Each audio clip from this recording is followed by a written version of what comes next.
Alright gamers, welcome. This game we're going to be playing Caitlyn Pyke into Jhin Nami. We don't have too much synergy with Pyke, and Jhin is also like one of the worst ADC matchups for Caitlyn, but overall it's not a disaster. We'd have to be facing Engage for this matchup to be really worrisome for us in lane. Just because we're Caitlyn, we probably still have the upper hand here. I'm gonna actively give up a lost hit there, just so I can punish Nami, and do it again. And hopefully in the long run that pays off for us. Especially given that they were casters, not melee, so they were worth less gold.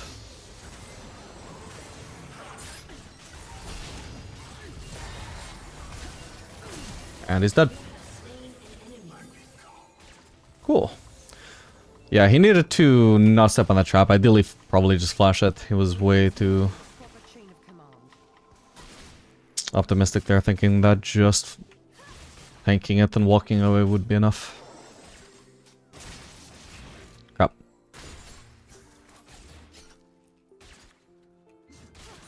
Yeah, like I said, I mean, we secured the level 1 push just because Caitlyn pushes faster than Jhin, and also because we... I don't know if they leashed, but we were certainly in the lane pushing sooner than they were. Yeah, actually... Ooh.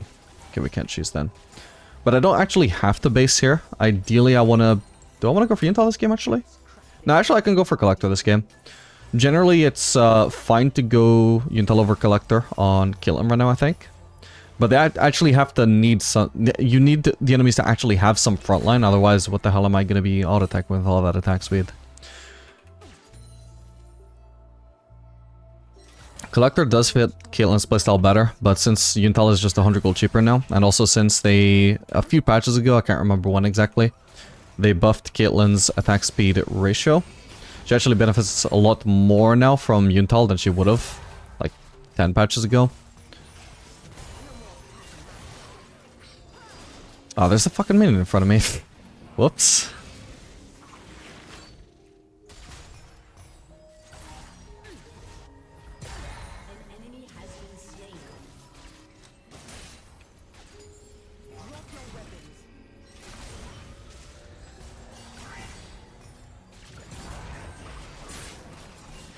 Trap under where he's about to get rooted. Key while he's still rooted. Nice.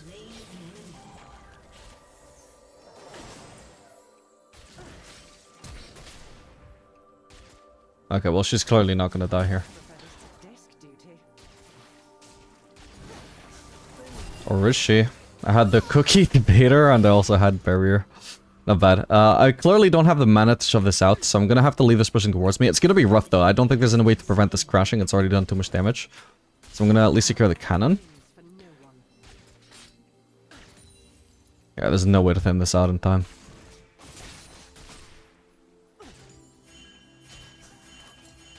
Or is there? Actually, I might have done it. It's good enough. Jhin will probably just get here in time to crash it, but oh well. At least I didn't miss too much. I already got the cannon, which is the main thing. You know what? Let's just try Yuntal, because this will be my first time trying Yuntal on Caitlyn. They don't have that much frontline, but they do have at least have the J4. The rest of their comp, not so ideal to build Yuntal into, but Collector is also just not amazing right now, I don't think. Especially with Caitlyn, considering they did massively nerf her ult, which was very deserved, by the way. Poor guy.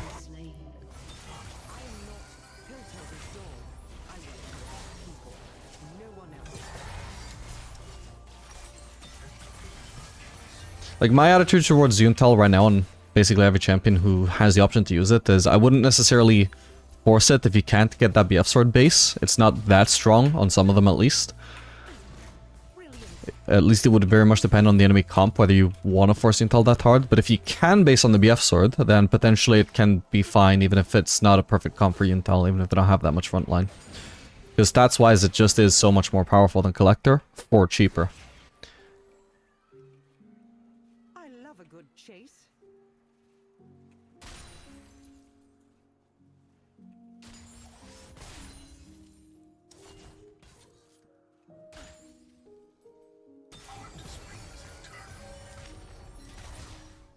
Getting ganked. Ooh, I missed that trap. Could have done some decent damage to him.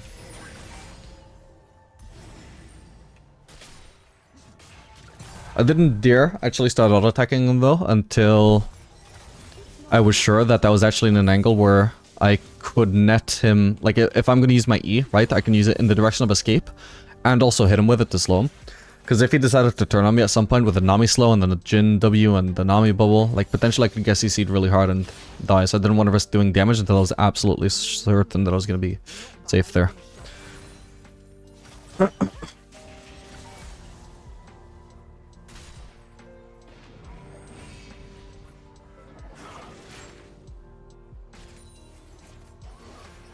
Honestly, because we want to actively slow push, would have been better for him to just not Q anything there if he's decided he can't hit anything.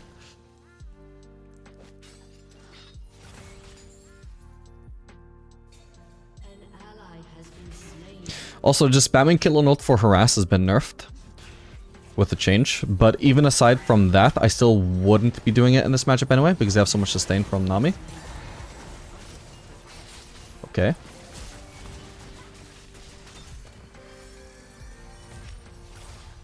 Okay, we have both of these to bot side. We know the res is a little bit low. I didn't catch the J4's HP though. Either way, I've got Yuntal already. Does she have vision? I feel like she does. No, she doesn't. Okay. I feel like it's a little bit too late into the lane to be buying refillable now, so I'm not going to bother with that. Even though it would have been okay in the matchup earlier on. Nice one.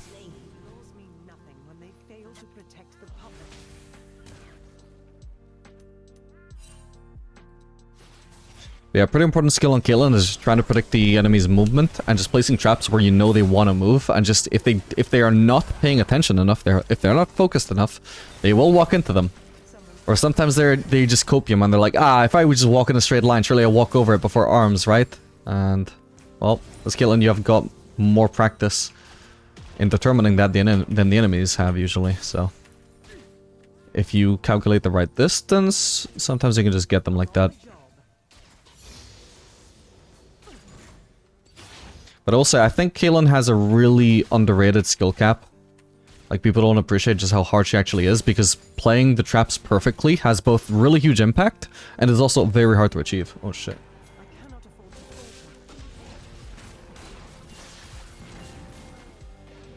Like, everything else about the champion is fairly easy. Hang on.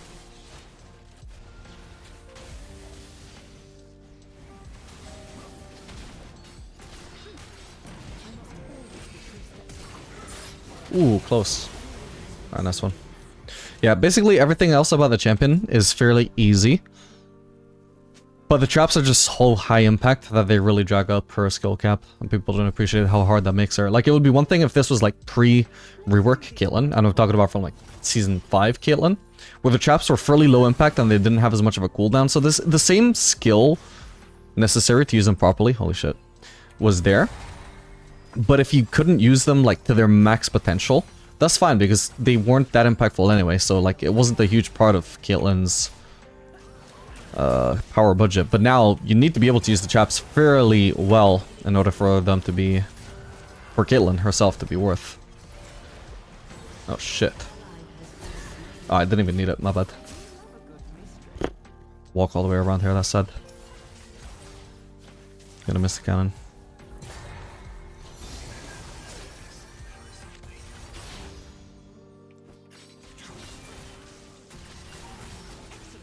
Okay, I thought Nami would go for the bubble there.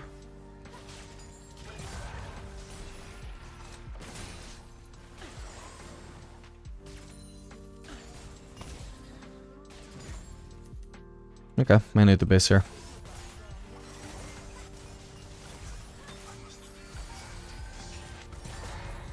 Actually, the Jhin is out of mana. He can't stay and pressure me forever. He needs the base. A Jhin without mana is kind of useless unless he's gonna like flash fourth shot me, which he can't really do on this HP. So I'm not greeting by staying here. In the long run, this should benefit me.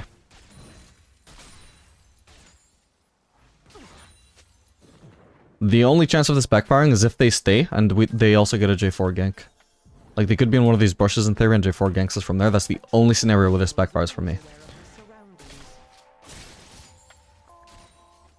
Because now they can try and rush into lane, but I have good enough wave clear as Caitlyn that I know I'm not gonna fail to crash this.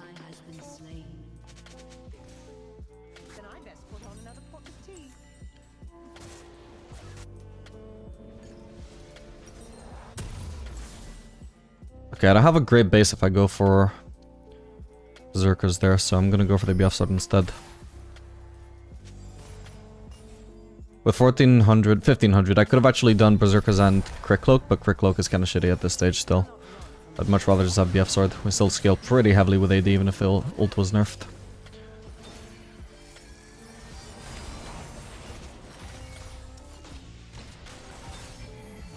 Oh boy.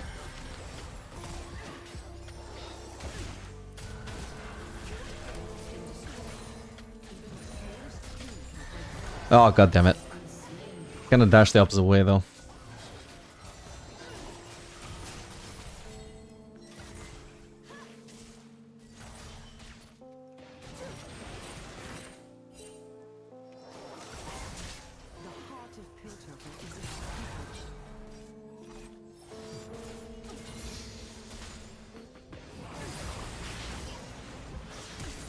Whoa.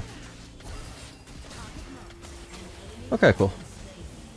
I'll nearly have ult back up if I need it for the Nami.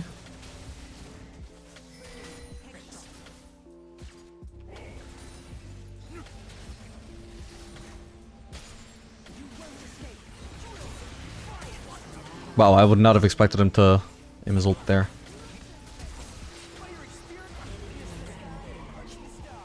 I'm getting the cannon, then I'm getting out of here. Those two can dive me very easily here. I'm gonna just have to leave and abandon ship.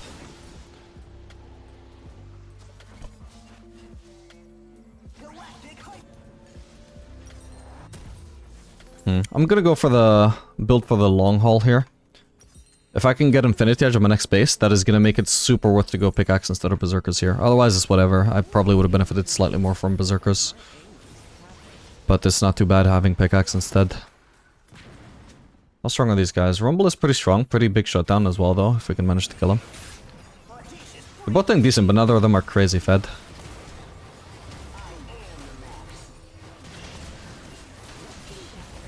It goes to Xerath. Doesn't scale as well as me. Caitlyn scales immensely well these days. But hopefully it puts it to good use. This guy's one level below the Rumble as well. He's not as scary right now.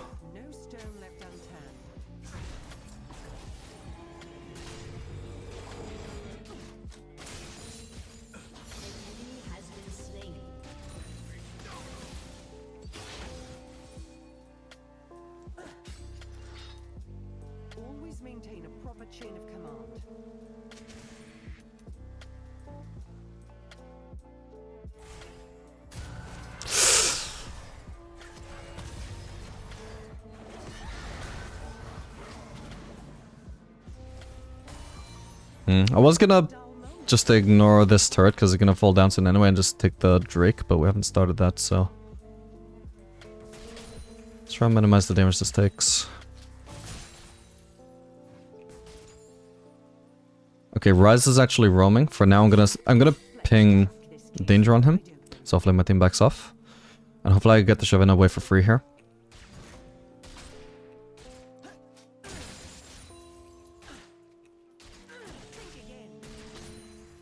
Are they actually committing there? Yeah, they are, so I should be able to get this turret, actually. There's a small chance to get collapsed on from the side anyway while this fight is going on, but at this rate, I pretty much am guaranteed to get the turret. Okay, I'm not sure I want to risk. I've got a pretty big shutdown, so I'm not going to risk potentially dying to a collapse from here. Just for one wave when I'm worth double the normal amount of gold for a kill right now. Whether you have a shutdown or not, it heavily factors into what kind of risks you should be willing to take. Especially because not only are you worth... Like, because the... hang on.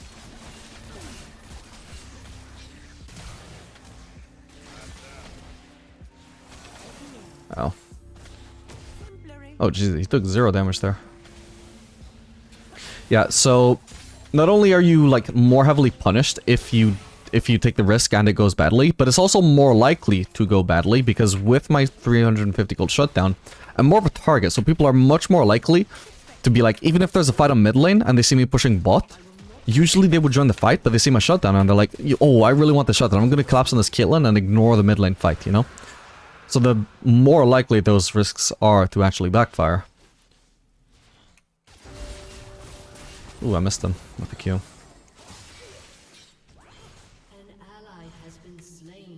And I have the Infinity Edge whenever I base now. Should have plenty of time to base here, I hope. Oh, they're using Herald. Maybe not then. I might be useless to defend against this anyway, but let's see.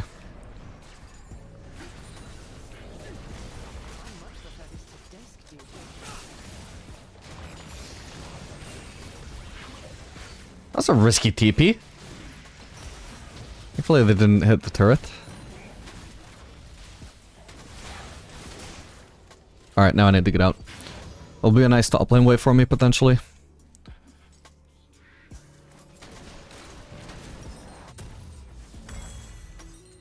The law bends for no one. Nice, I'm glad Riven didn't go top, because it wouldn't make sense for me to go bot there. The Drake isn't up for another while, so it's fine for her to be on the opposite side of the map. The only reason for her to go top would be, ooh, there's more farm there, and I want to take it over Caitlyn. Thankfully she didn't fall into that thought process. I can go for another wave here as well. Nice, I don't think Riven's gonna go for these golems for a while, so I may as well pick them up, and then I can pick up the red buff after.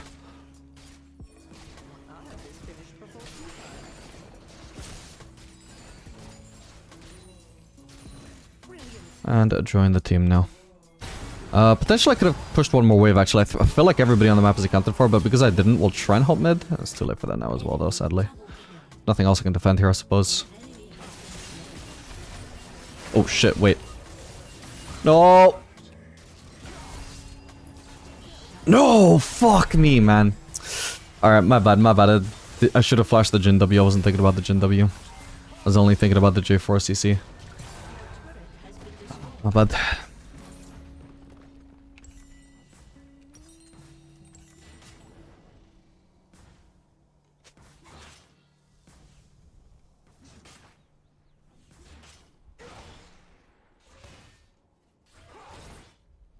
I'm just thinking about whether I actually want Farcon in here or whether I want Lord Dominic's. They don't have that much armor yet. But they are somewhat tanky is the thing. And so, the tankier they are, even regardless of armor, the more valuable Lord Dominic's actually is. Because basically think about this in terms of like... if the J4 is like a third HP, right? The difference between Farcanon and Lord Dominic's, it might be the difference between needing 2 autos or 3 autos, which in that context might be a big difference. Ooh.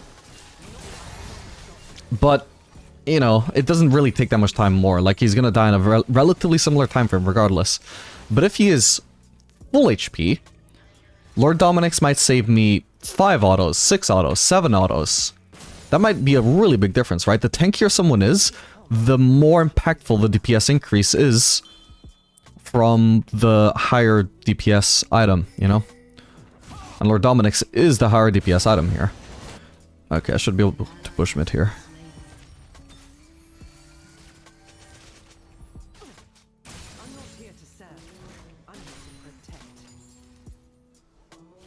So even if they don't have that much armor right now, so long as I think that they are somewhat tanky and DPS would be really helpful. Oop. I lost vision. No! Nah, that's so sad. Okay, thank god he actually died. Fuck me. Because I nearly... that one auto, that one final auto that I needed, I literally would have lost it just because of losing vision. Because I accidentally went out of the brush with that E. Oh, hello.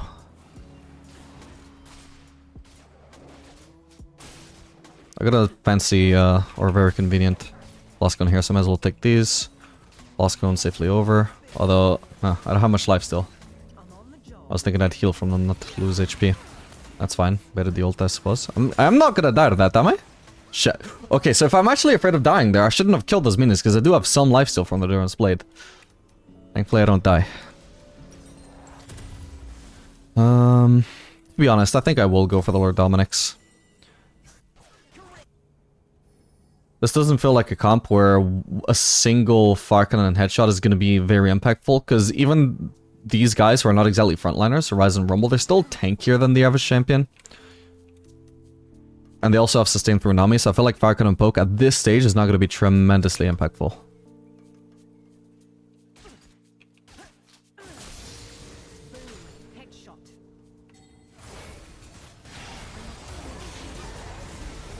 Oh, he stole it. What the hell? Freaking nice.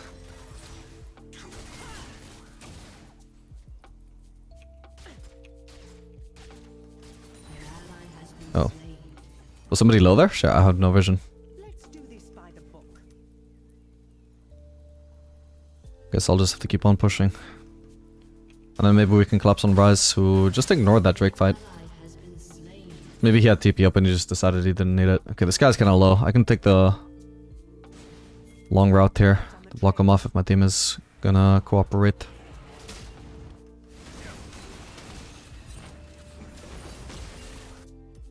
Hello, J4.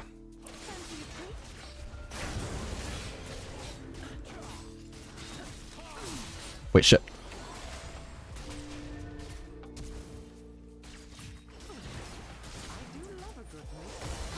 No, you're kidding! How, man? Also, where the hell did my team go? It wasn't just Graves with me, right? Yeah, there was a Xerath. He TP'd bot. Really, man? I'm taking this whole fight assuming we're 3. Like, sure, the Graves is a little bit low now, but...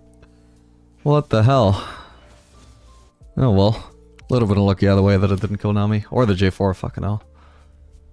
Actually, was it even Nami that was low? Maybe I was just thinking of the J4. Yeah, she was also kind of lucky to live there. That's sad. These traps were good. They left him with very little angle to actually escape. To, like, maneuver around them while still chasing me. Because one trap needed him to move to, like, the left and the other one to the right. So he would have to zigzag to try and chase me, which is not optimal. I think the first trap probably could have been placed better, but I still got the job done in the end.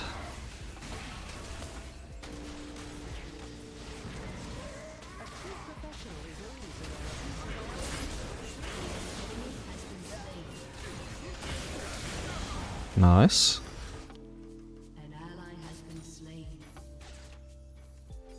Okay, it's gonna be great having Lord Dominic soon. Holy shit, he's fast. I won't bother ulting unless she is gonna flash. And turns out she flashes and I still get her anyway, so no need to ult. There was some risk with that approach, because if it turns out that she flashes away and I need to ult her, then it's possible that because she flashed, somebody has time to block it for her. I'm actually gonna prioritize basing here. No, never mind. It's him alone. I don't have to be afraid here. Fortunately, the entire wave is gone anyway now, so I may as well try and get that damage from the trade.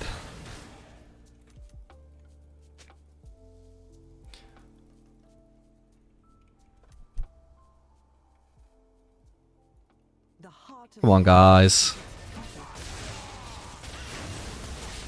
Okay, he really trolled that. Wait, no, I just...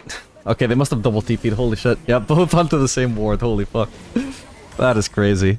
Alright, but we needed people getting that turret, man. Come on, that was basically free.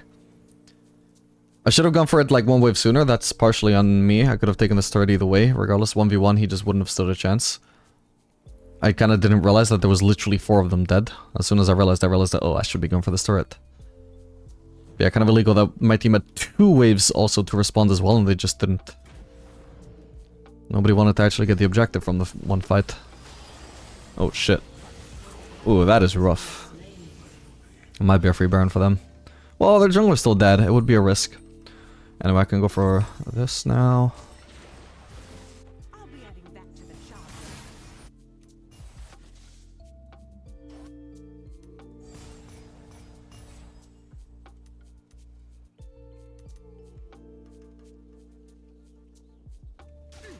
Ah, shit.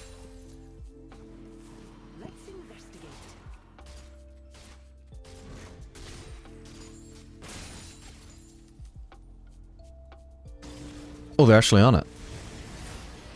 Crap. Oh, he did it. We'd have to do much here except just live. Oh, Riven. We'd have to do much here but live, I said. Holy shit, she got someone though.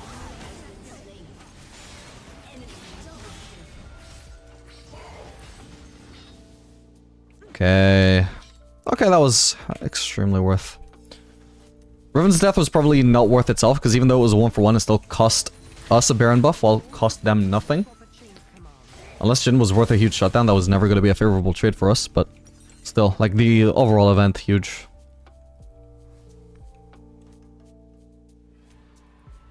We can't really stop the Drake without our jungler, though.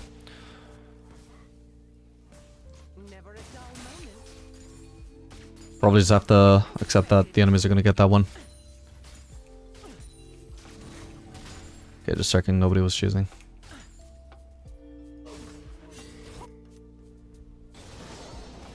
What's fun is that if Xayah didn't steal the last one, they would be getting soul here.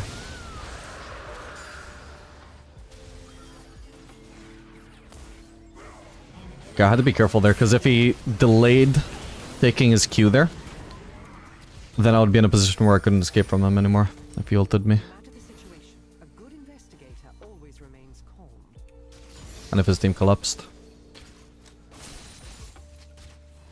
So I needed to make sure he was really far away from his flag before I could actually walk forwards. It was a little bit too cautious, but... that's fine. I wasn't really going to kill him there. I needed to land 2 autos and I didn't.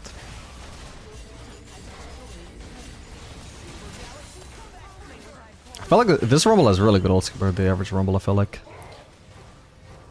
But anyways, find the base here. I've got a lot of gold.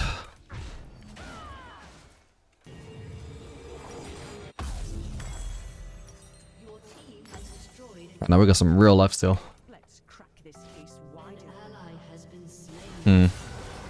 This fight already looks like it's doomed, so honestly, we just go farm top. This is the best we can do out of this situation. There is if we move down, there's a chance that maybe something happens where I can participate and pick up a kill. But that's a pretty big long shot, so I'm just going to maximize farm instead. It's very unlikely because the wave was over here, and I wasn't just like already pushing top here, so I can just push this turret. I'm not actually going to be able to go for an objective here. But I can maximize my farm at least.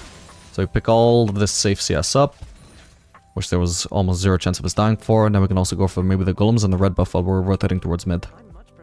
And that is how we are going to gain like a total of probably like... basically 20 CS actually. In the space of like 45 seconds. How you get really good CS per minute in a game, I'll also just go for the Raptors.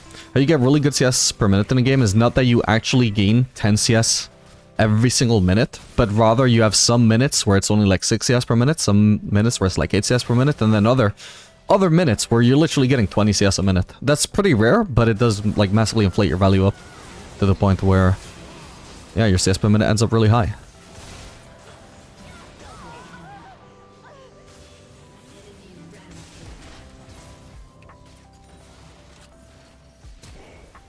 Ooh. Wait, I can't focus that guy. I feel like this probably won't kill him. Especially with that. I've got a headshot, so I don't want to hit the cannon here. I want to save it for a champion. There we go. I still get a cannon anyway, thank god.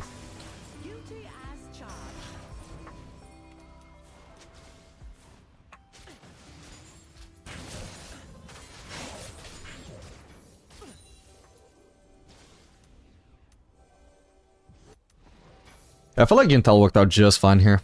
I'm actually DPSing just plenty in fights.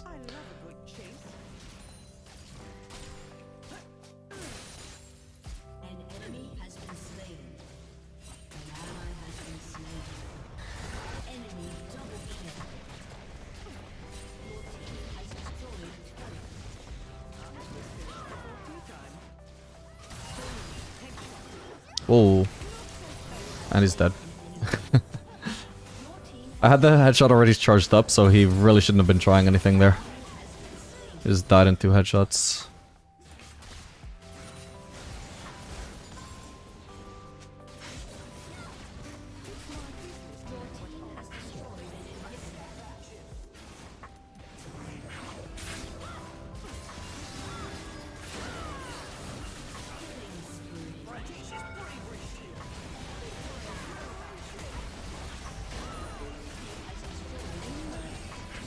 One headshot and ult. Okay, he was gonna get executed by Pike anyway, but if he didn't... I wanna make sure I'm out of the turret range before I start DPSing J4. Otherwise I'd lose an absurd amount of HP to the turret, and who knows what could happen off of that. Holy shit, this Riven is not losing HP to the turret.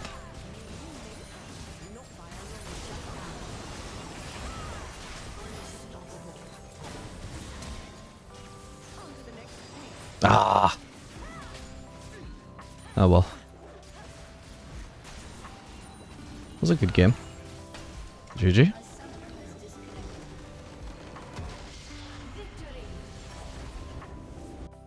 Alright gamers, welcome. This game we're going to be playing Caitlyn, Lulu, into Jinx and Lux, and I finally remembered, as I was going to say ages ago, I wanted to try Halo Blade's Caitlyn. I finally remembered.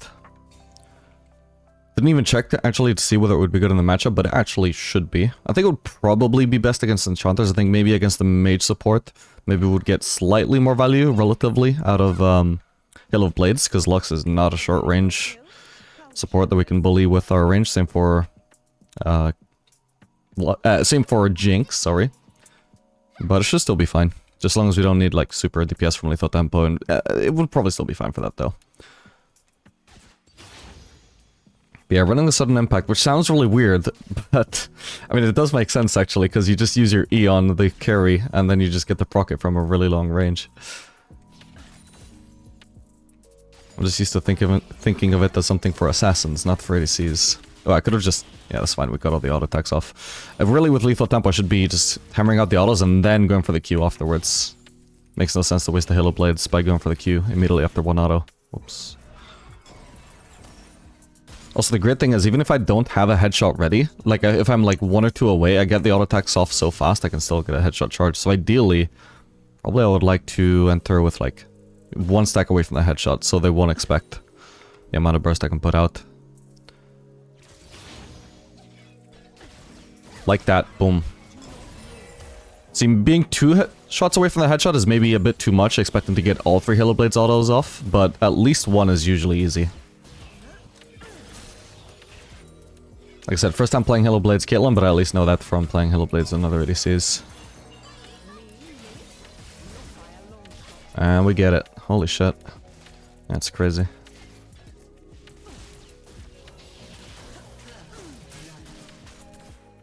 Okay, presumably we got the true damage there, all I didn't notice. Yeah, 24. I'm not here to serve. I'm here to Nearly got E back up. And I've got Halo Blades back up, so my trading power is just absurd right now.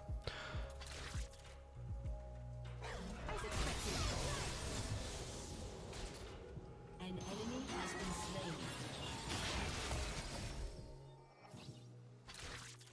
hot on the trail.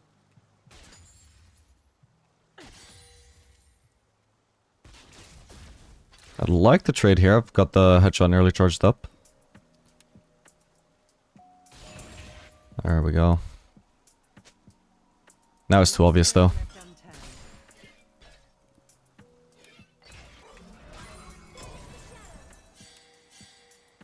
Okay, we see Nocturne is moving towards bot side, so we should probably try and crash this ASAP now. Should have ideally already crashed. Slowly over another trinket, she does. I would like her to place another ward there then. Just to make sure we're not getting ganked while we're in the process of crashing this. Ah, there he is. Well, I've got cleanse if I need to escape a gank right now. Okay. Looks like he's just gonna base. We don't have to let him though, I don't mind. Forcing him to stay boss out a little bit longer, just playing safe. He might actually go for another gank is the funny thing, so I do have to replace that ward before this one runs out. He had a red buff, so... He's actually going to be... If he recalls here, he actually is going to be going back bot side again anyway, so... We're still weak side, even though he just recalled. Well, not weak side, but I mean, we're vulnerable to a gank, because we also have our jungler bot side.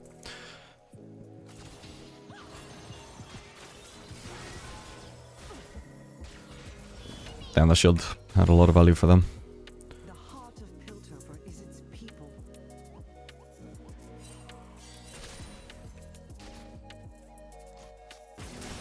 Much appreciated.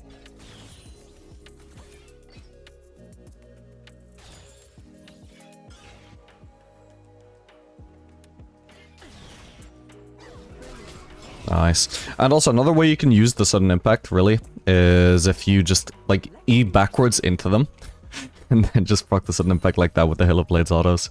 Usually would not be good on Caitlyn to waste your E like that, but with the amount of burst you get from Hail of Blades, I can see that being pretty viable in many more scenarios compared to normal. A true professional has been slain.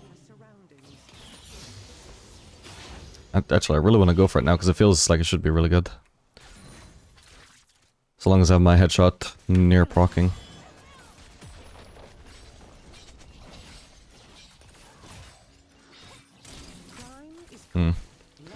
She doesn't have too much room to maneuver there. Last one on Jinx if I can. I don't want to waste my headshot on somebody with such a big shield. Also, we've run out of ward. I have no idea where Nocturne is. Haven't seen him since I lost. Since you've recalled. I'm gonna pick this melee up. I'm in a safe-ish spot here anyway. Okay. Probably should have been obvious, actually. Oh. Gonna have to flash. Wow, I'm actually gonna die anyway? Oh, man. I'm sure Nocturne didn't use his spear, though, right? No, he did. Okay, I must have flashed it or dashed it or something. Crap, that's crazy that I still die then. Damn. Honestly, I should have been obvious, though. As soon as I started walking towards the bush, they were already moving. I was thinking, like, oh, I guess... Have a new suspect. My thought process there was just literally, oh, I guess maybe he's just already here. So I guess I was gonna ward there. Instead, I'll settle for a ward here, but he wasn't there, so I was screwed. Unfortunately. Did we not have heal on Lulu, though? No, we didn't. When did she use that? When they fail to protect the public. I mean, it wasn't during this. She must have wasted that at some point, right? At no point did we need a heal. Oh, well.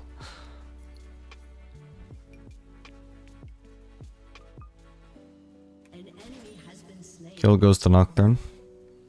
The law bends the mirror. But I shouldn't have flashed when I did. I should have just been willing to tank the Lux Q. Because I ended up getting hit by it anyway, but then I could have saved flash for, like, flashing a Nocturne Q, for example. I just panicked.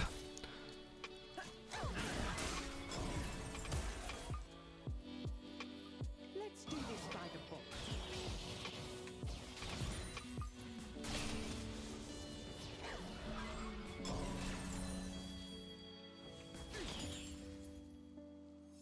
Okay, Jinx is already level 6. We definitely need some more vision before we continue playing aggressive again, but it's so awkward playing Caitlyn against Nocturne because we want a perma push. He's not gonna let us do that.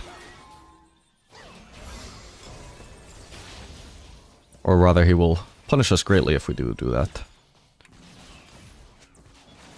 Careful, careful.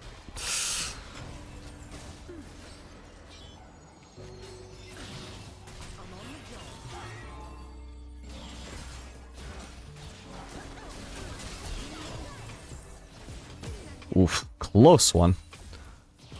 Where's he damaged though? Ooh, nice try, that almost killed her.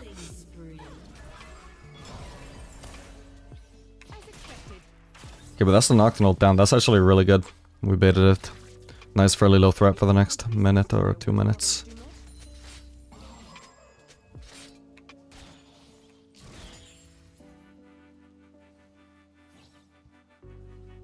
Let's try it. Wait, I fucked it up. I should have landed one more auto. Okay, not too bad. Hell yeah. That's a great combo when you have the Halo Blades up. And the headshot.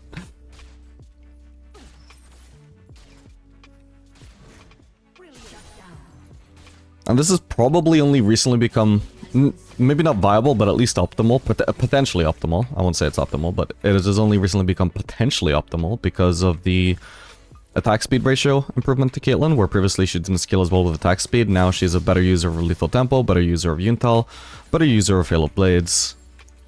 So not just, like, it always technically would have synergized with her playstyle if she wasn't so damn inefficient with attack speed for no reason except mathematical. But now she isn't, so... now it could be viable. Oh, and I just happen to be basing on Collector. Awesome.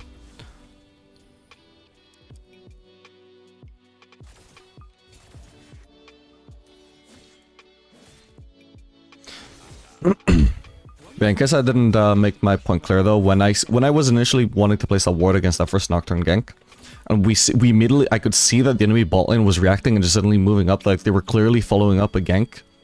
I should not have bothered warding at all, I should have just left. Because they made it very clear Nocturne was trying to gank me, and I shouldn't be giving him that opportunity. I can ward at a different time when it's not so clear that I'm literally in the process of being ganked.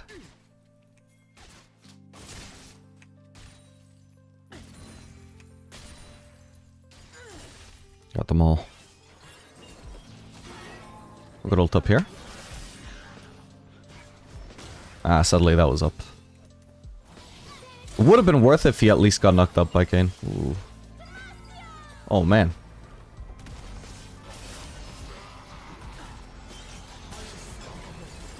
No vision. Oh, god damn it. Not too bad.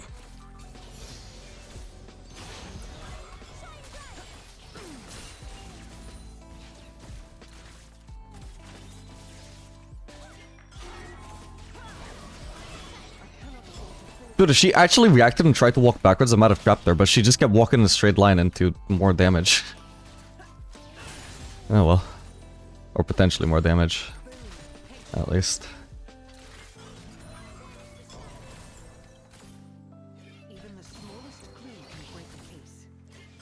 She slowed, so it's good time to trend throw on my Q, but the slow didn't last long enough. Okay, nice. High value cleanse. I want to try and get away from the mini cover so I can actually snipe her with EQ if she's going to be too over aggressive onto me. If I get a Lulu shield though, I could even just E into them. It's not a Lulu. She used her W instead of her E. Are you serious? Okay, she completely misread what I wanted, but even if she didn't know what I was gonna do, like, don't use your, like, obviously your E is better, man. Oh well, I'll ping away from the wave. She should just base. It's somewhat risky to go 0 boots against Nocturne, but this is gonna be so much damage for the lane. Let me just confirm she did use her W instead of her E there. Yeah, I got a small shield from Eerie, but damn. Unless her E was on cooldown. Was it? Just can't imagine it would have been. Let's see, she used it there. 07. Surely it must have been up. Maybe she was out of mana for it?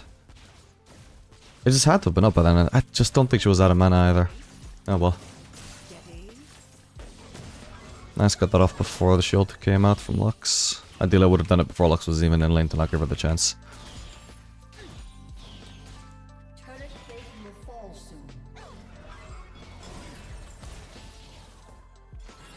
Ah, why does I lock myself down with Q? And that is really unlucky, holy shit.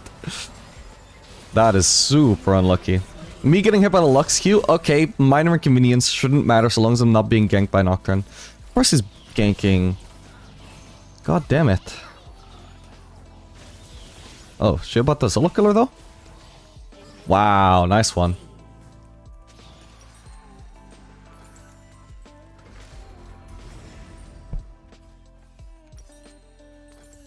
Seriously, what are those odds? They're setting up a gank while we're nowhere near even pushed. There's no way to predict that. The only thing that could save me there is just general cautiousness about Nocturne, like in any circumstance whatsoever, not even when we're pushed. Just being permanently afraid of him.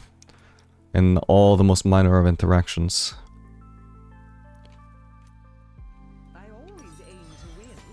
It's annoying. Oh well. All things considered, we're doing pretty well against the Nocturne, him being 1 and 3. I don't even just me, like me in particular, my score could be better as well, but as a team, is not snowballing.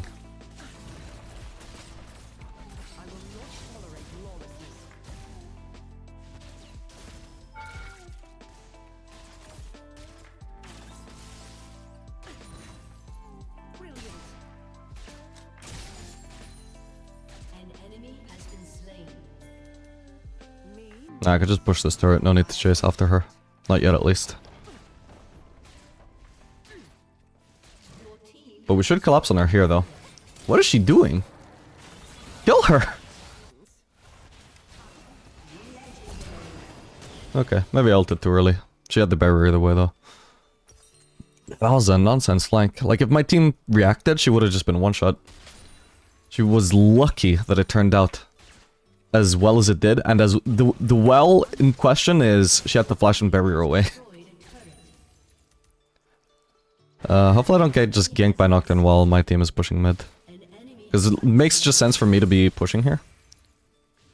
Okay, but I can see he's moving to the right. He might have ult up. He might go for me. Oh, never mind. They surrendered. Alright, GG.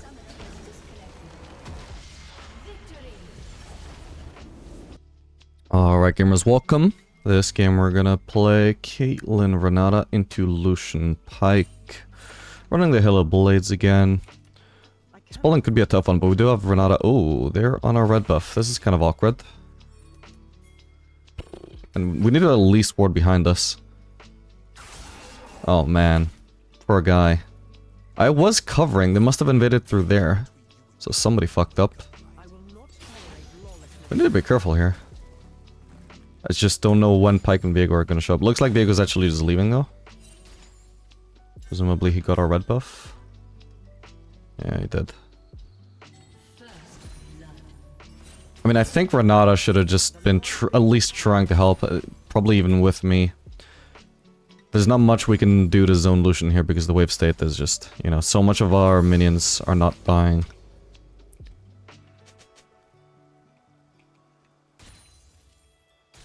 Alright, against that ball, and I definitely want E. Especially with the support. Don't have too much to combine our CC with. My traps.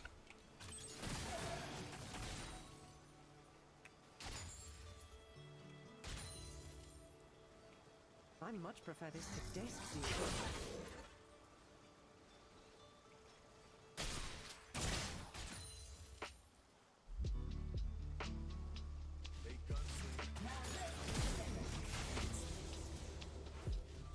Did this minute block. Thankfully it wasn't a headshot anyway.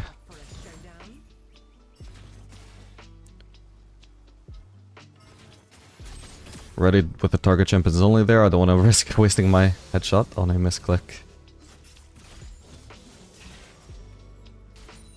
Kind of wasted my Hello Blades, but well. It at least charged up my headshot pretty fast, which we make some use out of. Oh. We hit Lucian with that at least. Okay. We see Viego topside, we know we don't have to worry about him. They're getting kind of low, aren't they? Yeah, a little bit, but they're not basing, so we'll stay here. Not pushing, just forcing them to have to walk up if they want lost hits. Worst thing you can do when the enemy bot lane is already low and you know they're not basing is just perma push. Force them to have to overextend and potentially die for their lost hits. If our support had at least a ton of poke on the turret, maybe it would be worth. Need to go straight onto Lucian there. Wow, she's just dead. She overextended. This bot lane could 1v2 me quite easily. Or 2v, like, force an engage on me. We make sure we have dodged that before we try and hit him back. Unfortunately, I didn't get the auto, but I will. The priority there is making sure I can stay alive.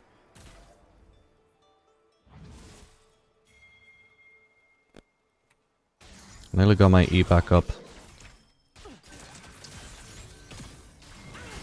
Oh, shit. It's got barrier, right? You're kidding me. Holy shit. Alright, well, I've still got barrier. Did he level up? Maybe he took a cookie. He was a lot less healthy just a minute ago. Not even a minute. 15 seconds ago.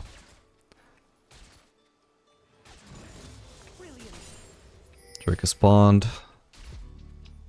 Cassiopeia is still mid. We don't know where Viego is, though. It's risky business to be pushing and actually trying to pressure on the turret unless we get information on him.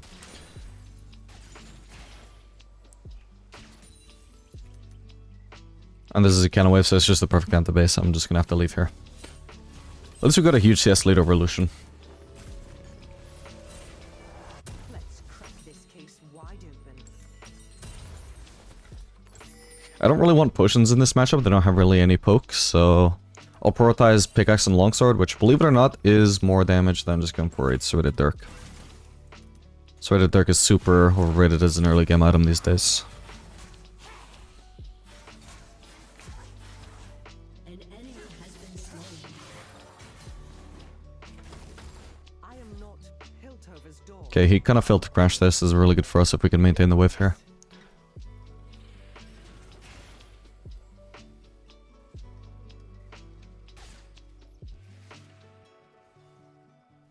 He's gonna at least miss out on this entire wave. It's unfortunately a little bit too close to the turret for us to actually properly maintain it, because we can't stop these melees from going on the turret. Oh, she went for the wrong minion there. She went for the one I could get, when she could have got the one that I couldn't. Why are they focusing me already? It's too early for me to be... Oh, this is so annoying. If they had just killed the minion, I could have dragged them out. Hot on the trail. Oh well. Just means we don't get an indefinite freeze, it's just broken already.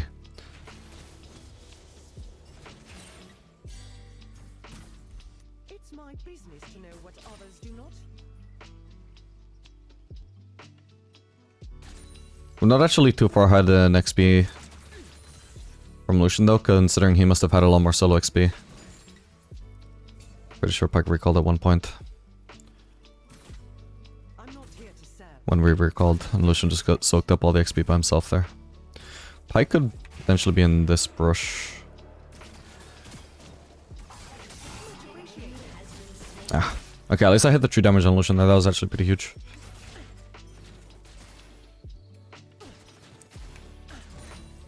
Boom. Headshot. Don't want to waste cooldowns on that last hit. A true professional is always aware of her surroundings.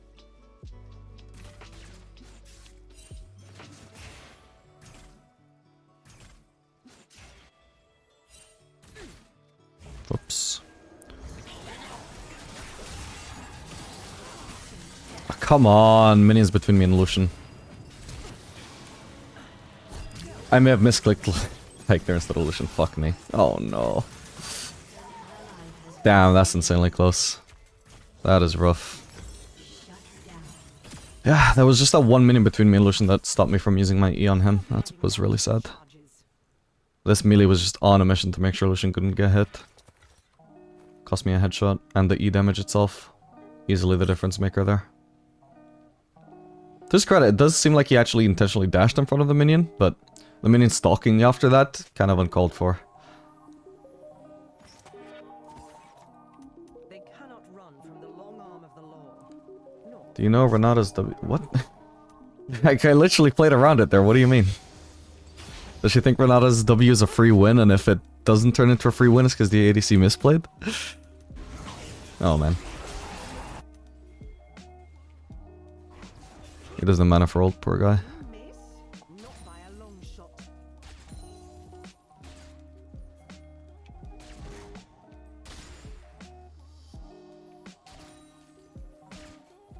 Enemy killing spree. I mean, maybe I did misplay, right? Like, maybe... Because I couldn't land my E on Lucian, I should have been more patient and waited. Like, I could survive for a long time with a Renata W, so maybe I should have, like, gone into the W, found a good moment to actually use my E, and then used my E. Maybe if I didn't lose out on that damage overall, actually would have been a good fight. Who knows? Maybe, I'm not saying I played it perfect, but... like, it's a bit condescending to be asking... Caitlyn, do you really know what Renata W does when I clearly tried my best to play around it? Clearly I know what it does, man. I'm on the job.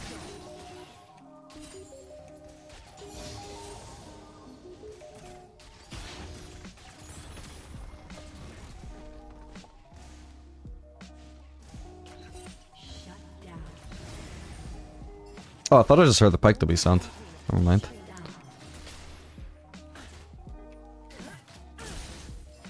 Okay, well, this Lucian has a massive kill lead, but at the very least we have a massive CS lead, which doesn't make up for it. He's still ahead in gold, but it's at least somewhat compensating for it. And we got platings. Crime is Corki.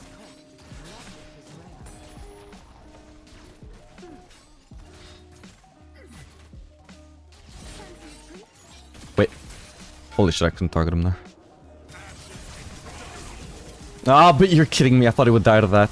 Why am I even using my E here? It's pointless.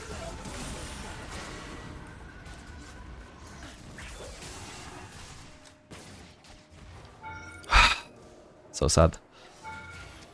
I'm trying to make sure that he can't slip. Oh, he could slip by that trap anyway. An enemy has been slain. Whatever. I must always be 3 steps ahead.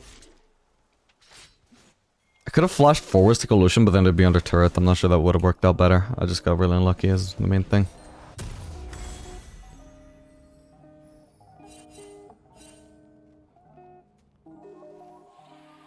One must never start an investigation without first examining the evidence.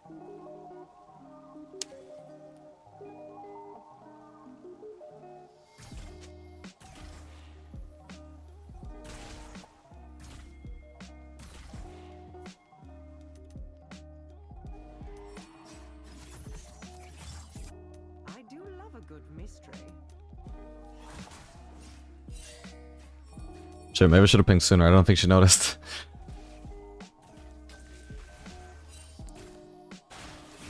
Ally has been slain. Never a dull moment. Shut down.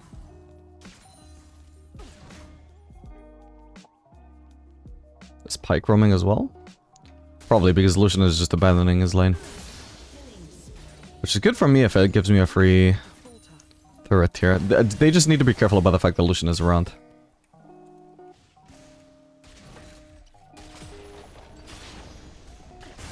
This is not being careful about the fact that Lucian is around. I mean, at least he got each other 1-for-1. And with a rally there, could be a solid win. Yeah, it's looking pretty solid. I get first turret, this is huge for me. And yeah, overall that play massively worked out for us on top side as well. So Lucian completely wasted his time. And give me the turret for free. Honestly, by now, with the amount of platings and turret gold I've had, on top of this yes lead, I may actually be even in gold with Lucian. Maybe. I wish there was some way to check without going into the replay, you know? It's not exactly broken to check that kind of thing, it's just satisfying for my curiosity. Whoa, okay, never mind.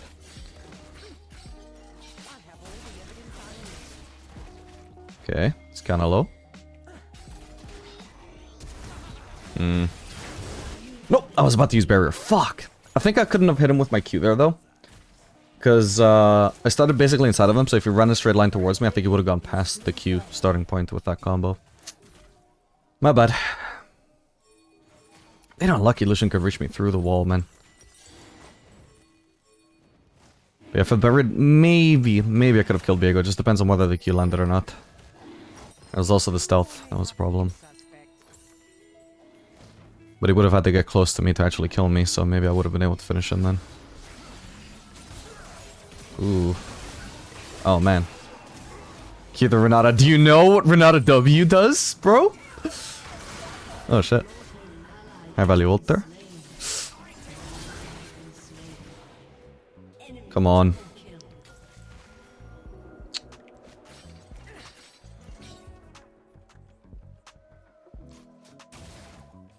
Not in there.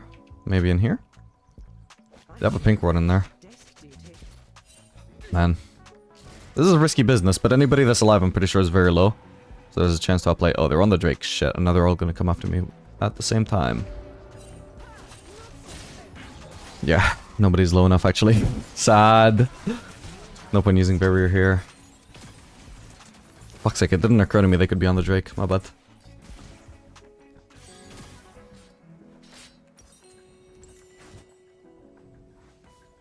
Gonna meet this guy, he's annoying.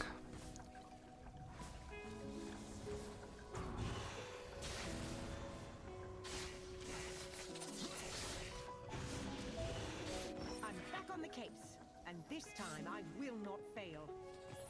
I can go mid here. Talon should go bot. Is he gonna? Looks like he is.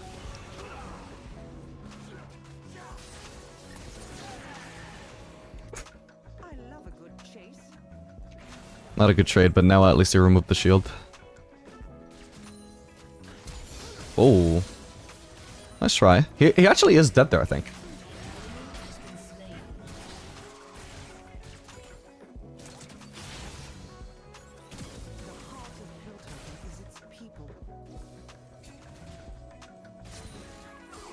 Oh, what the fuck? At least it doesn't lead to any follow-up damage. Anyway, this bot lane is obviously like way too bursty for me to... Fuck, I cancelled an auto. Renata just needed to be blocking there, not using her W to... Ooh, do we... No, we don't get a kill. Fuck. Yeah, she needed to block the Lucian ult. She was just relying the whole time on her W to revive me, but like, I can't kill anybody there.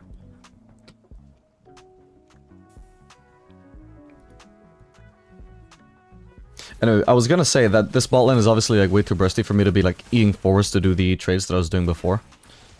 In the previous game.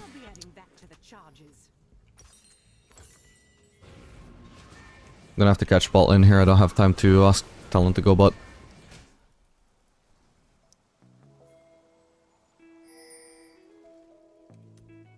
An ally has been slain. An enemy has been slain. No matter the situation, a good Shut down.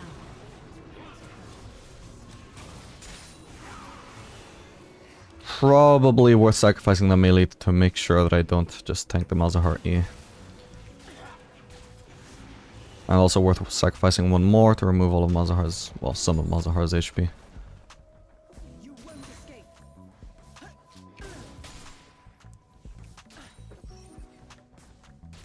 Shut down. Seems like he's actually based. Mind the trap. Doesn't look like I'm being ganked by Pyke. Has destroyed a turret. Your turret has been destroyed. Gonna check if there's a pink ward in here. There is not. Even the smallest clue can break a case.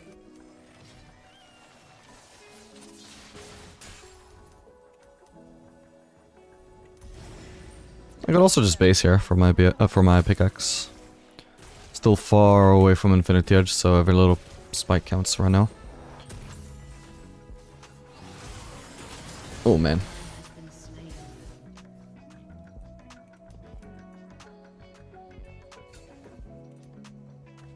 I always aim to win, and my aim is perfect.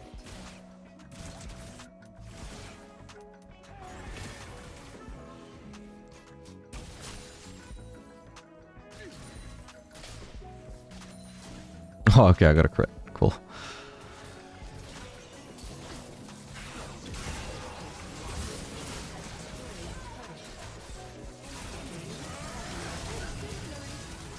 Okay, he buried it.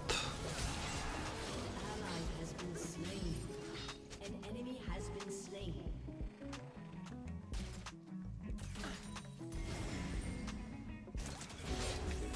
Okay. What was the point of that? Investigate.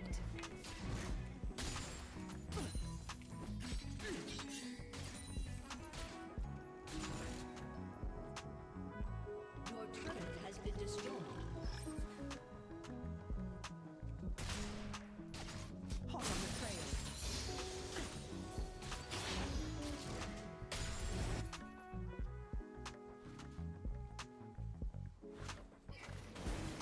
Ideally we need vision there. Or not, I need to place vision. Good. In fact, the safest place for me to be is actually here, because I can just net over the wall. If I was Jinx, I would have to be there. I am not Piltover's. Would have been embarrassing if I failed that net, though.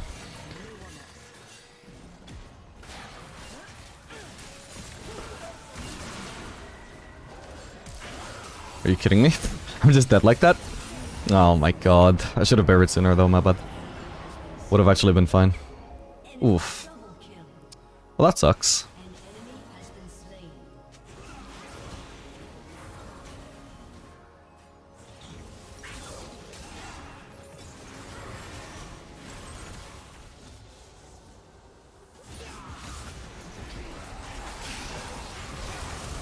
Oh, Talon, he butchered that. I should have been dead.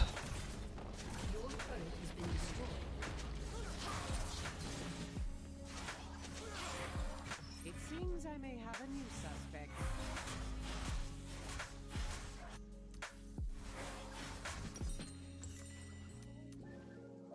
Scapegoating is notoriously how you turn games around. Everybody knows that.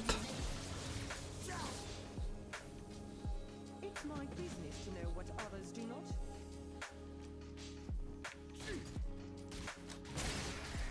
Brilliant.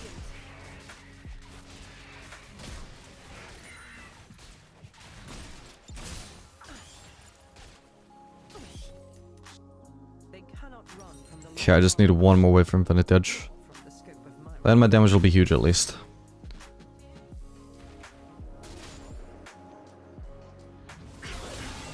What the fuck? Wait, my net? It didn't even cast, I feel like. Like, not even the net itself, not even the dash. I feel like that should have hit Pike if it did. I'm not here to serve. I'm here to protect. Yeah, as you can see, I don't like the Kill'em versus Pike matchup all that much. Alright, I'm just gonna base here. Relic can clear this wave. This is fine. I can give up a wave. The main thing is that we have somebody actually defending, and we do. Now I need to make sure that before there's any other fight, I have my Infinite Edge for it. Oh man. Oh man. Oh man. That was not smart, bro. Oh, this could be good though. It's bound to get blocked, but did some damage. Nice. Come on. Oh my god. Holy fuck. Lucian wasted dash? Doesn't matter. Oh. Okay, cool. Awesome. I guess I can push this. Fail to protect the public. As expected. Should I go Lord Dominic's here? I'm kind of tempted to just go the, like, absolute most burst that I can with my Halo Blades right now. A true professional Which would be Lord Dominic's. surroundings. Arcane if I actually want to poke. But that doesn't really synergize too well with Halo Blades, so I think we do just go for Lord Dominic's here. Or, I mean, Mortal Reminder as well could work, but I don't think they have that much healing for me to bother with it. Okay, I'll leave my options open. This build path is fine. Always remains whole.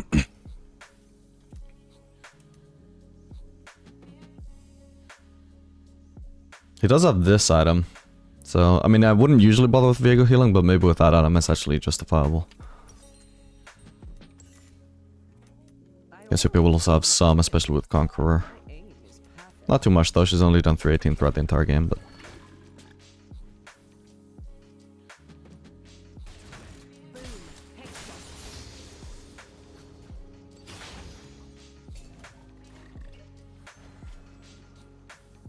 They're not on Baron, are they? Not by a long shot. Oh shit, they are. Well, we needed some vision around there. Oh well. Too late now.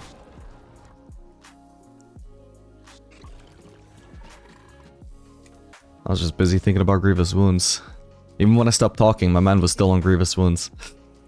Can't walk up now.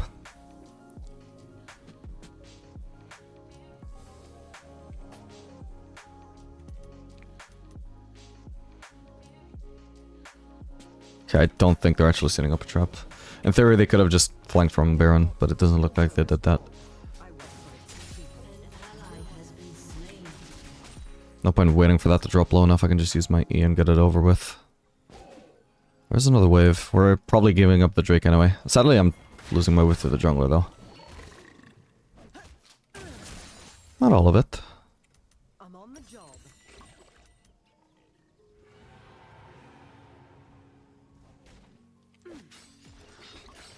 This could be a good place to fight. I've set up some traps already. Nice. Place one more for good measure. Always maintain a Hello, shit. Fucking hate Viego, man. He just goes over the trap. I'm stunned anyway, fuck. No, if I wasn't stunned the whole time, maybe I could have got the revive off in time. Okay, nice.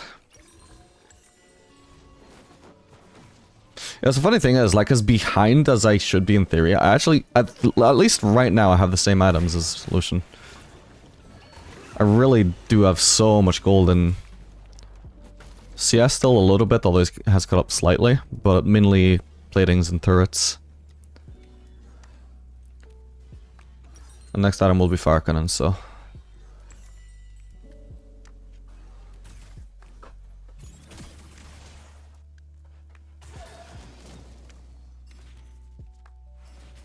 I'm back on the case, and this time I will not fail.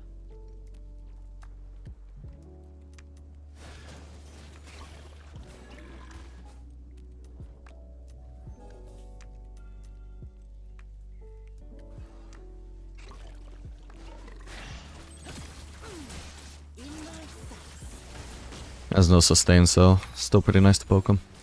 Still obviously nerfed since the Caitlyn nerfed her ult, but still valuable. Especially if they don't have a sustain support. Crime is common, logic is rare. Man, just let me farm. There's seriously just a perfectly good top lane wave for her. Just forcing me to have to go get it.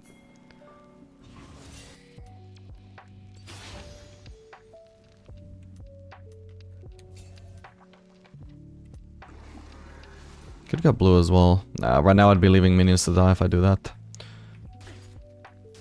Would be inefficient. Anybody can get the blue at any time, only I can get this wave right now. Should have probably also go for another wave, I think so. As long as this isn't too overextended, then it should be fine. Oh, it is a little bit overextended.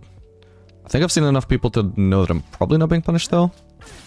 Viego is in position to move if he wants to, but shit, I think he is in the long run. Can I have Talon stick around here? I'm gonna play some traps here. Okay, he warded, unfortunately. But... huge Talon, thank you so much. I don't, like, obviously that started off pretty well even without him, but who knows how it would have finished if he wasn't there. Super important that if you know your ADC is getting flanked, do not just finish your recall. Hang on. I had nothing to even recall for. Okay, what's her HP? Can try and cut her off at least. I missed! Whatever, she did. She doesn't have Xayah's, which she did not. Alright, cool. What a comeback. Like I said, thank God somebody scapegoated me. Holy shit. If we didn't scapegoat somebody for the fact that we were behind, this game was unwinnable. Oh, thank God my team flamed me in time to turn this around. Because you see, when you scapegoat someone, even if it's right or wrong, what it does is it creates this additional pressure in that person to make sure they perform well. That is how you carry games, guys. Flame people.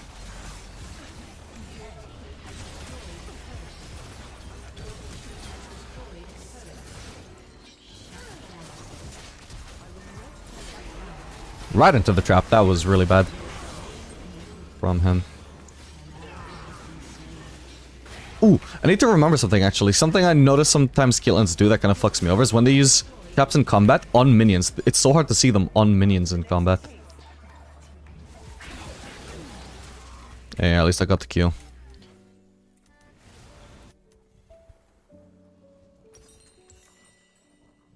I need the base for Zeal actually. Drake is going to be up soon. We need to make sure they don't get that, otherwise that would be soul. I'm going to start spam pinging it in advance. I'm going to undeafen by now as well. I'm sure my team isn't...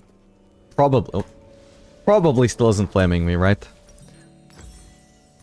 Probably. They should be humans now. Play objective and win. See, that's a reasonable thing to type. Now it's no longer distracting. Yeah, they can't even contest this, really. Pyke is placing vision just in case, ever the optimist. Maybe he's gonna try and go for a steal. We have smite, though. Looks like he just wants to be annoying, actually. He cost Renata so much HP from that, as you can see.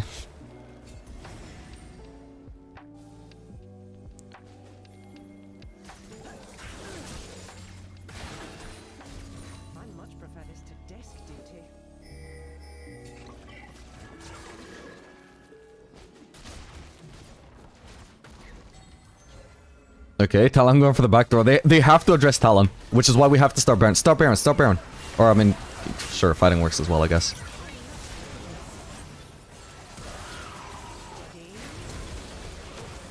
Oh, come on. I should have flashed. I should have just flashed. No, I lost vision. Oh, that aim was a bit off. Ah, damn, Talon didn't get the wind. Maybe we can end though? I mean, Kazuba's about to get back with full HP though. Yeah, I don't think we can. Like, I think we should have just done Baron and let the entire enemy team recall, scared of the Talon backdoor. That's hindsight though. We estimate would have been fine too. Oh. Nice one. She doesn't have ult up, so... Huge. Alright, GG. I finally learned what Renata W does, guys.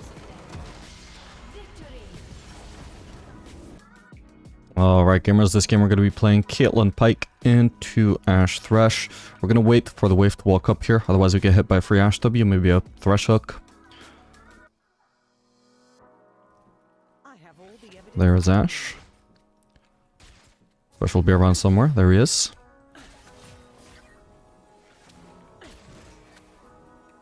I don't know why I have vision of him there. He would have auto-attacked anyway to give me the stack, but... well, to take my headshot stack, but... Oh, that guy is off to a terrible start. Ooh, and I almost got another headshot. Alright, this game we're running lethal tempo, because the Thresh is fairly tanky, and Pyke wants to force engages, Thresh wants to force engages. There's likely to be some quite extended fights this lane. And on top of that, we are facing a tanky champion, so I think lethal tempo just makes sense here. Also running cleanse because we'll have high value out of it against both the enemy laners.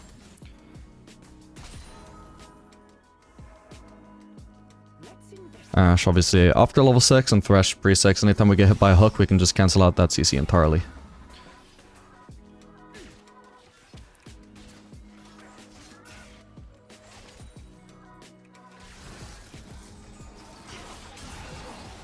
Ooh, okay, I didn't start traps, so... Well, take the trap second, I mean.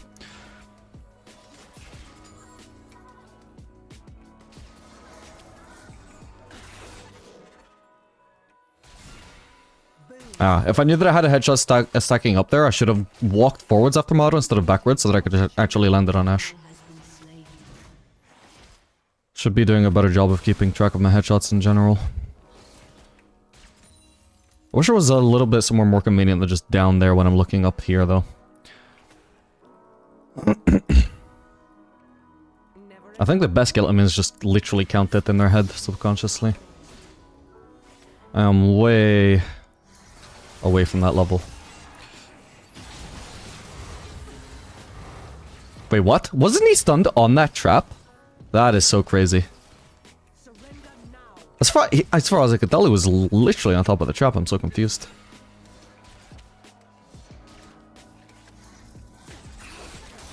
Ooh. Oh, we know he's dead. Nice one. Already used flash before. In a trade that wouldn't have even have killed him. He just had to be willing to sacrifice a little bit of HP that time and he wouldn't have died this time.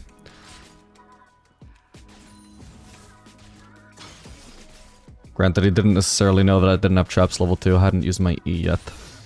So maybe I'm just being a hindsight Andy.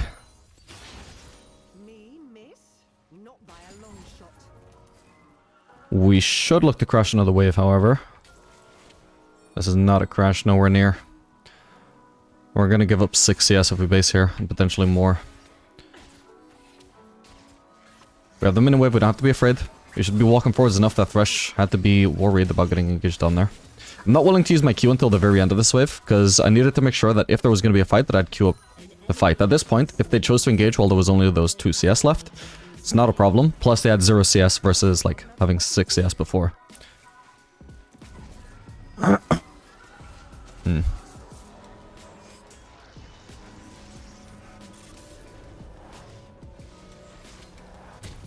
Okay, unfortunately, I'm still gonna have to drop 6 CS. Oh well. Actually, we'll go for a dagger. We don't really need sustain here.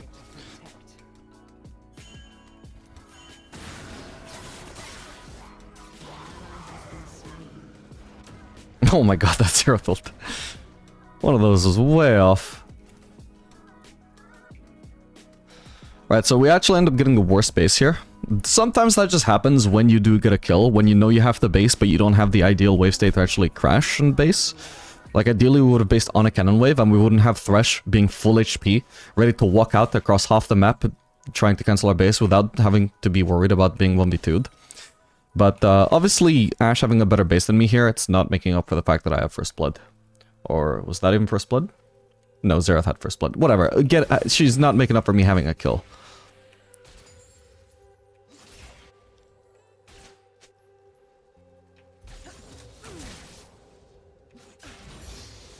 Neither of us have wards right now, unfortunately. I should get into the habit of buying things on kill and more, especially if there are lanes that I actually want to shove in. We do have at least a ward in try, but another pink ward in here would be nice. Okay, Thresh has no pink wards in his inventory.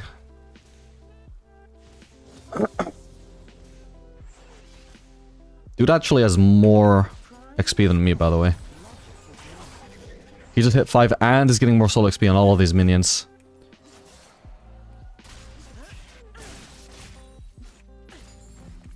Where is Ashe? Surely she didn't just get a good base and then decided to rage quit, right?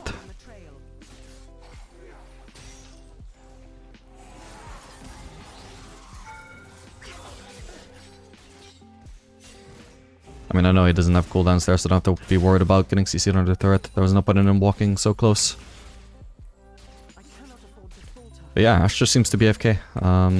I would assume she's not rage quit. I think it must be a DC or something. Maybe your pizza arrived. Lord knows we can all relate to that, right? I mean, usually I'm playing ARAM when I got a pizza on the way, but each to his own, as they say. Okay, this is really boring if she doesn't get back. Thankfully my team is making it interesting by losing fights on the opposite side of the map.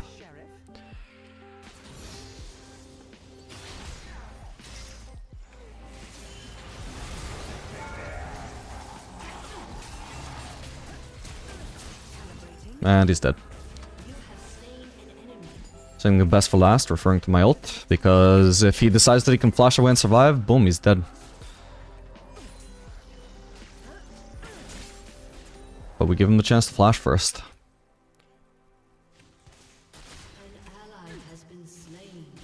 I'll just get this lost plating, because the other trying to finish off the turret here is probably just not going to be doable. And we can base. Actually, it is a cannon wave, and if I base now, I might actually... Like, this would be not smart if Ashe was actually here. But it's the fact that I know I don't have to worry about Ashe crashing the wave. Means that I might... If I base on this wave, I actually might just miss the cannon for no reason. Like, usually if you base on cannon wave, it's usually fine, but that's because you're assuming the enemies are actually gonna lost hit.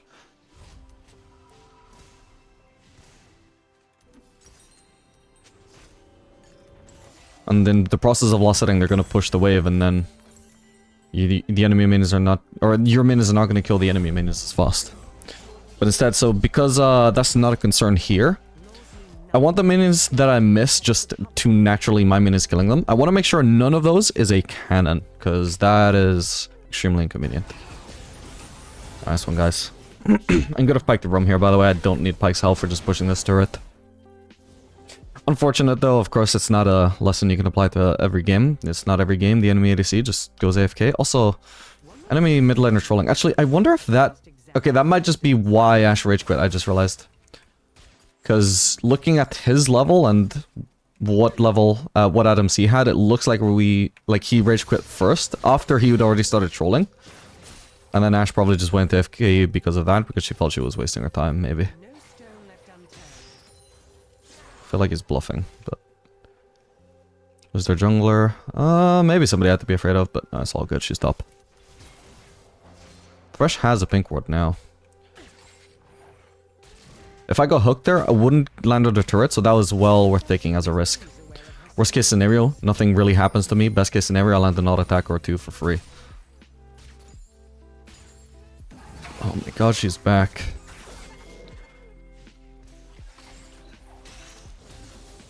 bit late to be defending the turret now, though. What kind of a flank is that, Xerath? You just let them walk away when you had E up.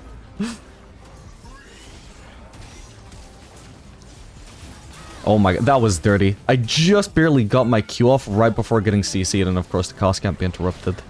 Except by death, eventually.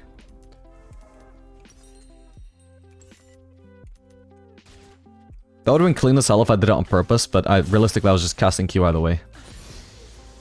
But that is something you can do in fights. Like, if you know you're about to get hit by Thresh Hook and say, I don't have the cleanse up. Well, usually that's a DPS loss, right? But it's less of a DPS loss if you're casting Q, because then you spend half the stun just in a cost time anyway, which is usually sort of like a self-stun. So you're overlapping the self-stun with the actual stun, and therefore minimizing the DPS loss. And in theory, if the cost time of your ability is the same as the CC of the CC, it's like you're cancelling out the CC entirely, and a great example of that is Ezreal, which has, I don't know, like a 1 second cost time? I'm not sure exactly, maybe 0.75. But definitely to the point where if you're about to get CC'd by something like a Nautilus hook, right as you cast R, the Nautilus hook, aside from the displacement, is completely cancelled out. You are not losing damage if you Ezreal right as you're about to get CC'd by Nautilus hook, because the CC of Nautilus hook is so low. And then of course you're gonna follow it up with a root, but that doesn't cancel out your DPS. So you don't lose DPS there.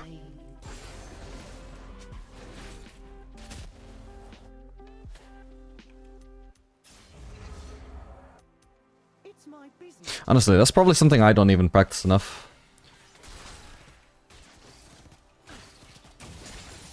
I do sometimes notice when I see high-low players play, like even the champions that I play, I'm like, huh, yeah, they're thinking about that a little bit more than I am. They're using it even on abilities that are less obvious to do it on, like Ezreal ult is just one of the really obvious ones. But literally anything with a cost on like 0.25 seconds, 0.5 seconds, no matter how short, if you use it during a CC, that's ultra efficient. I can't really safely path through the river here in case I'm going to get ganked from there. I have all summoners up, so I would almost certainly survive. Looks like Thresh is topside anyway, so I wouldn't have to worry, but, you know, there's no need for those risks. What the?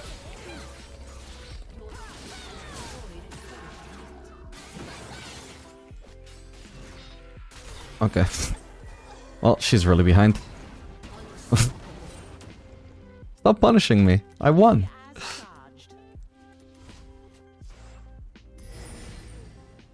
Well, now I'm obviously gonna need the base here, though. Should I wait 30 gold? Well, it's 20 gold now, so I may as well. Didn't even think about whether I should do Collector or Lord Dominic, or sorry, or Yuntal this game, by the way. And looking at their comp, honestly, Yuntal would have been fine. For lane, obviously, I mean, it was worthless thinking about the lane because it was a 1v2 lane, 2v1 lane anyway, but yeah, in theory, I mean, the Thresh could get pretty tanky, so Yuntal would have some decent value, and then it's front line, front line, front line. Okay, these guys kind of go untargetable for long periods, but still, like, when I do get to hit them, it's going to be a lot of DPS, so I think Yuntal would have been the go-to this game if I was actually thinking about my options. Especially given that I'm running lethal tempo. With Hill Blades, okay, there's going to be that extra synergy with Collector. Slightly, but not too big a deal in my opinion. Okay, I want to stay out of sight of Yorick, and maybe he gets baited into walking into me since he's kind of low HP, or... Oh, right, this is the troll anyway. Oh, but he's out of sight. Maybe ult finishes him. It is the nerfed ult though? Nice.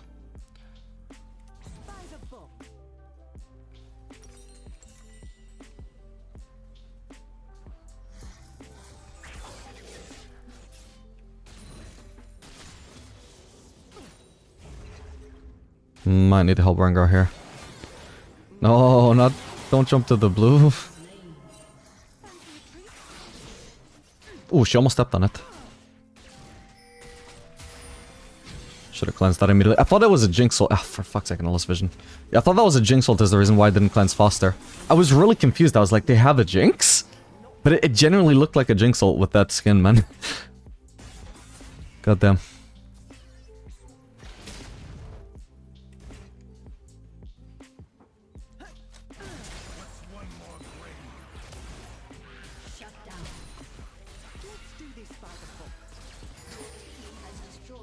Well, both of their trolls are now no longer AFK, at least, but this guy's still building a little bit troll.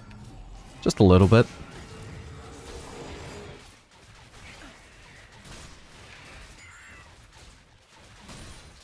This is where you yield.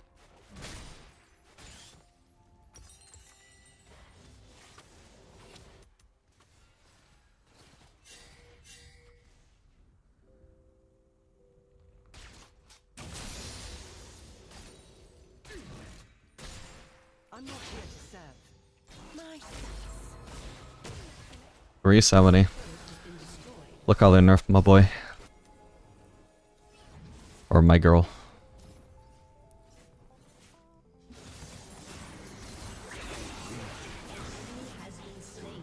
Nice.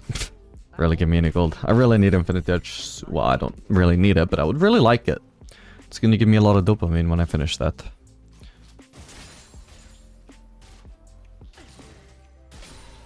Okay, Herald is up, so my team should start playing around top side. I'm gonna ping that.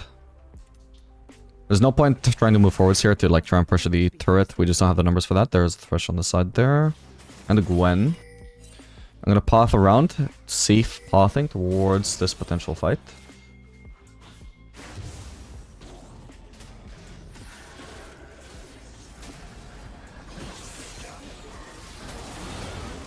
And we get the assist. Alright, Arella's gonna get this wave, so there's no point pathing mid. We just go straight for the Herald. Although actually, I could potentially go top.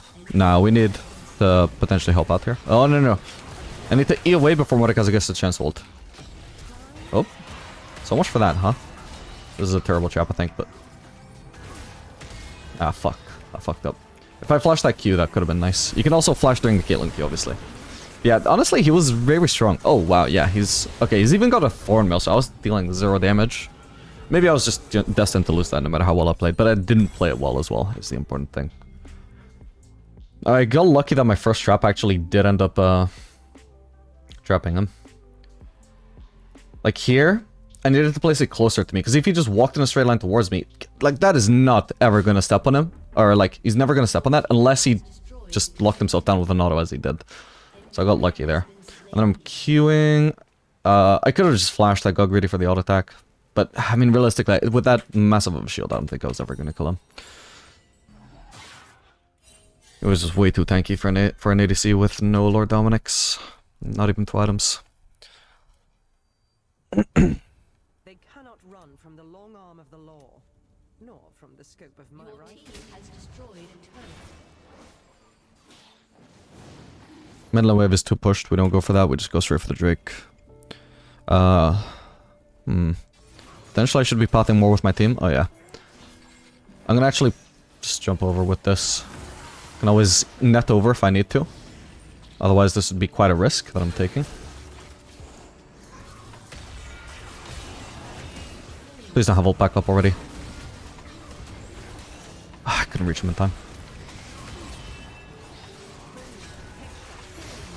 Ow, ow. Need to kill him before his ult comes back up. Please die to that. Oh, okay, that works. It's just a bit unsatisfying.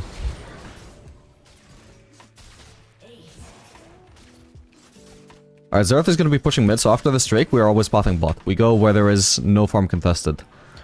Doesn't matter that we could go mid and push with a team. Much more efficient is just pushing wherever I can to get whatever farm I can get.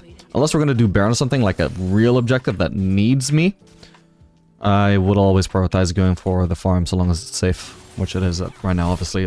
Practically all the enemies are dead. Now, maybe the enemies... No, sorry, maybe my team doesn't get the turret, or maybe they don't get the inhib purely because I wasn't with them. Maybe. And maybe that is gonna end up worse for us in the long run. But the thing is, that is, like, not guaranteed. Like, it could be we don't get the turret, but even if I was with them, we wouldn't get the turret anyway. Or we don't get the inhib, but maybe if I was with them, we still wouldn't get the inhib anyway, you know? What is guaranteed is that if I don't go bot, I am not getting uncontested farm. That is a guarantee. So unless it's a team objective we're going for, like the Baron, I will always prioritize just going for the farm. So long as it's not too inconvenient, obviously. Like, if we literally win a team fight mid and we're here, I'm not gonna fucking run bot lane and go farm that, right?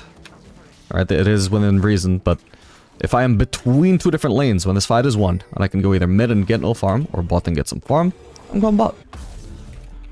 Alright, Lost Whisper should help a lot against Mordekaiser.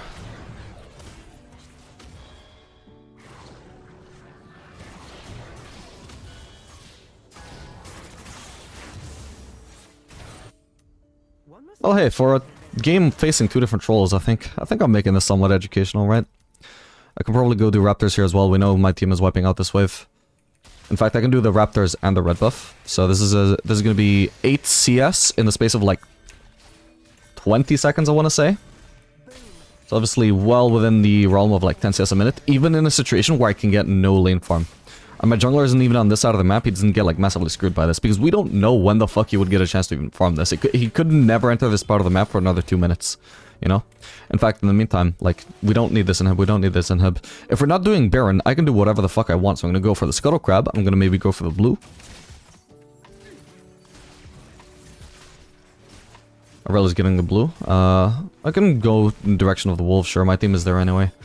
Might just have to end up leaving them to Rengar though. That's fine, but I got 12 CS in the space of like 40 seconds or so. I'm gonna prioritize during the fight over finishing the small ones, but okay, I get everything. But I would have definitely prioritized finishing the big one, not joining the fight while leaving the big one alive.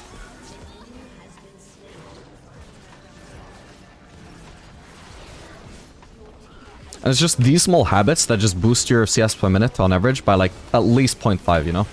Finding CS wherever you can. CS per minute is just all about consistency. Being able to find farm even when it's hard. Alright, GG.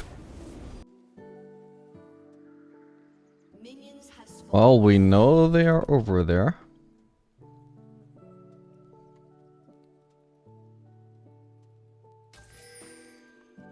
If they're smart, they might try and go for a late invade. Actually, it doesn't matter if Nidalee just starts topside anyway. Alright, gamers, welcome. This game we're going to be playing Caitlyn Nami into Corki Blitzcrank. Could be a tough matchup, I think. Blitzcrank counters a support like Nami. He's generally quite good into enchanters. I think Caitlyn into Corki should be is in theory supposed to be fine, but the Blitzcrank versus Nami matchup is more important here.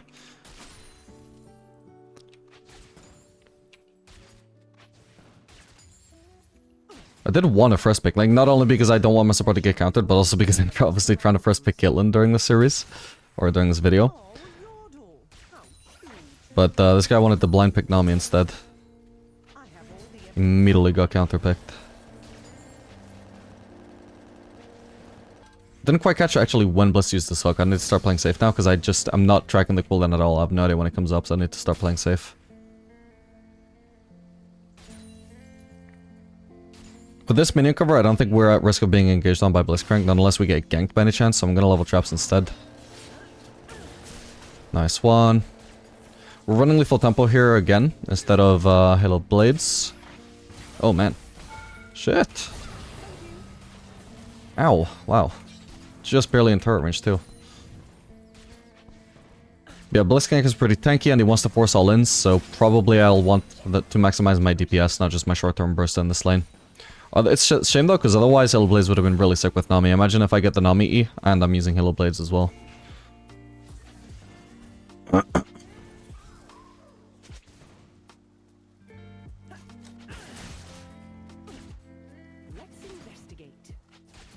want to try and rush level 3 here. In theory, Nami should be hitting the minions as well. As soon as I hit level 3, I'm much more effective against Blitzcrank just rushing in and trying to kill me. So we're trying to do that before he got the idea to do that. Whoops, I was going for Corki there.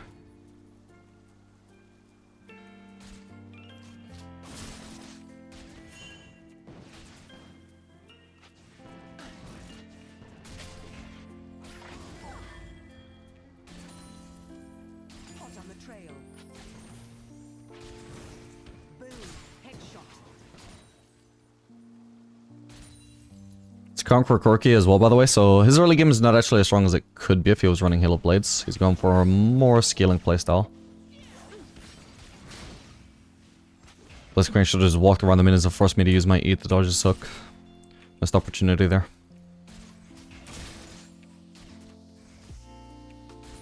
Should have been punished for what little damage I did to Corki. Even if it was only in the form of forcing my cooldown and my mana. And who knows, maybe he would even land it through my E.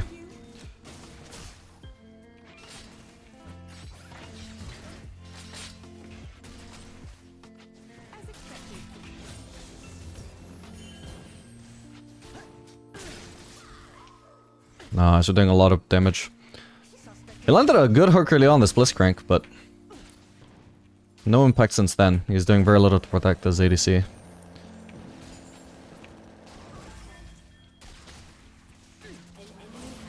Wow, okay, I think Corki had barrier there. Guess he didn't think that would land.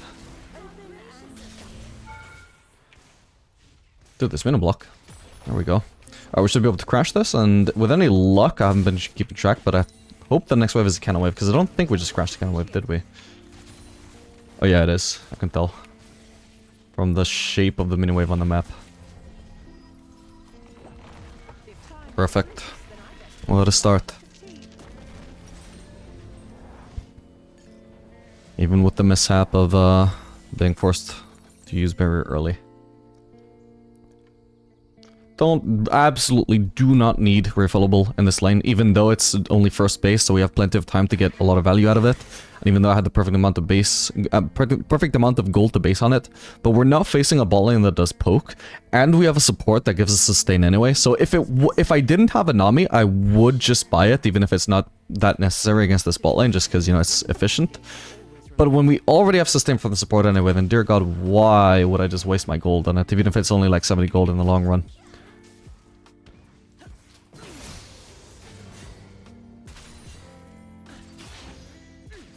If they at least had high poke, then okay, sure, I would build it even with a sustain support, but there's just no need here. We got two different factors making it less good, so I just don't see the need. Blitzcrank may be in that brush. Oh no, they were just on Drake the whole time.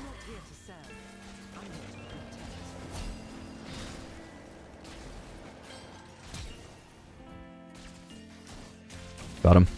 Oh, I missed the Q! You're kidding me. That's insane. Dude, I can't believe the Q missed. I must have shifted my aim a little bit between the E and the Q. I don't think he dodged. Or I don't think he should have been able to dodge. Oh well. Yeah, the important thing there is that I couldn't use my EQ until Corki had already flashed, even if it would make the trade like super free compared to sitting there tanking all of his damage while DPSing him. I know that I win the fight in the long run anyway, so I just need to make sure I'm not using my disengage in a way where he can just flash the damage. Because then I won't be able to follow it up with anything. I need to wait for him to flash first, and then I can use my EQ.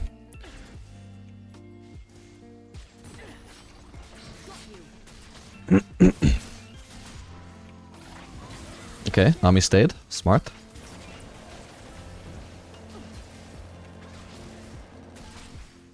Ah, if there wasn't these goddamn minions running in the way, I could have disengaged with EQ. And then maybe ulted the Blitzcrank too. I can still try. Even if Corki tanks that, that's perfectly fine. Because this is a situation where I would just harass Corki with ult anyway. But I'm using it on Blitz in case I can get the kill with it. But either way, I'm happy with I'm happy no matter who that lands on. Oops, unnecessary damage.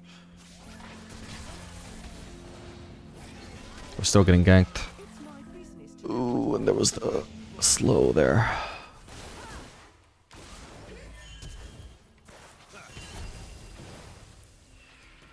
Okay. Well, at least we live. Gonna have to back off though. Thankfully we're basing on a kind of wave. Corki won't be able to crash this wave in time. I hope, in theory.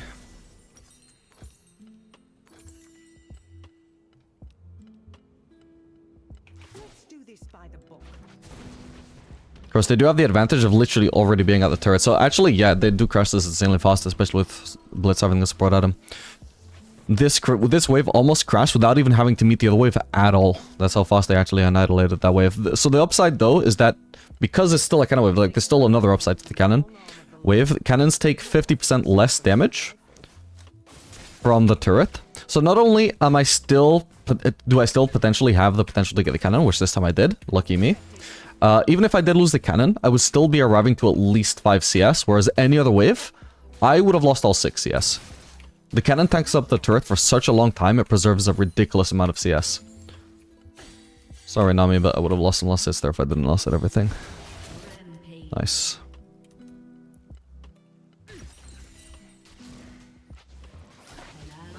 Ooh, didn't land the E, just barely.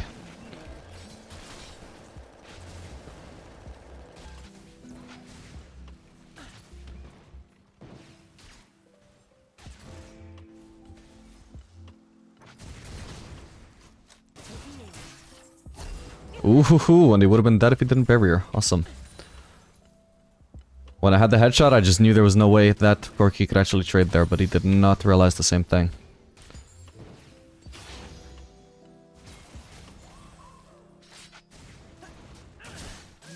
No way. I didn't even have his HP bar on my screen, so I didn't even realize that could kill him. I just knew that it's smart to try and harass him there. Particularly when he's already... I'm depressed. So low, I was gonna say. Alright, could do with basing.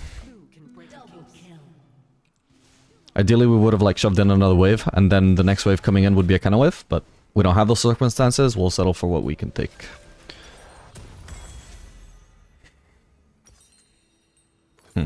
I don't like this base. Actually, maybe if I... No.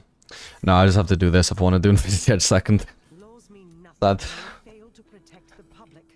Maybe I'll get a lucky crit and actually get a kill off of it. I mean, it's not too bad. The more AD I have, the more valuable crit is. Oh, hello, Graves. Wait, what? Was he not there?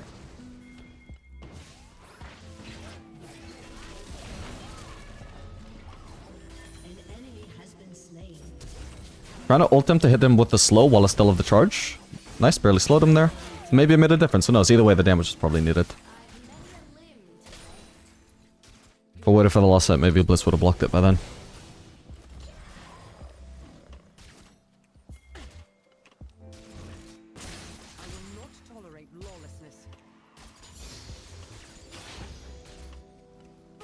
And obviously I would have used my ult sooner, but I was waiting for it to come off cooldown. Thankfully the E's charge was still there.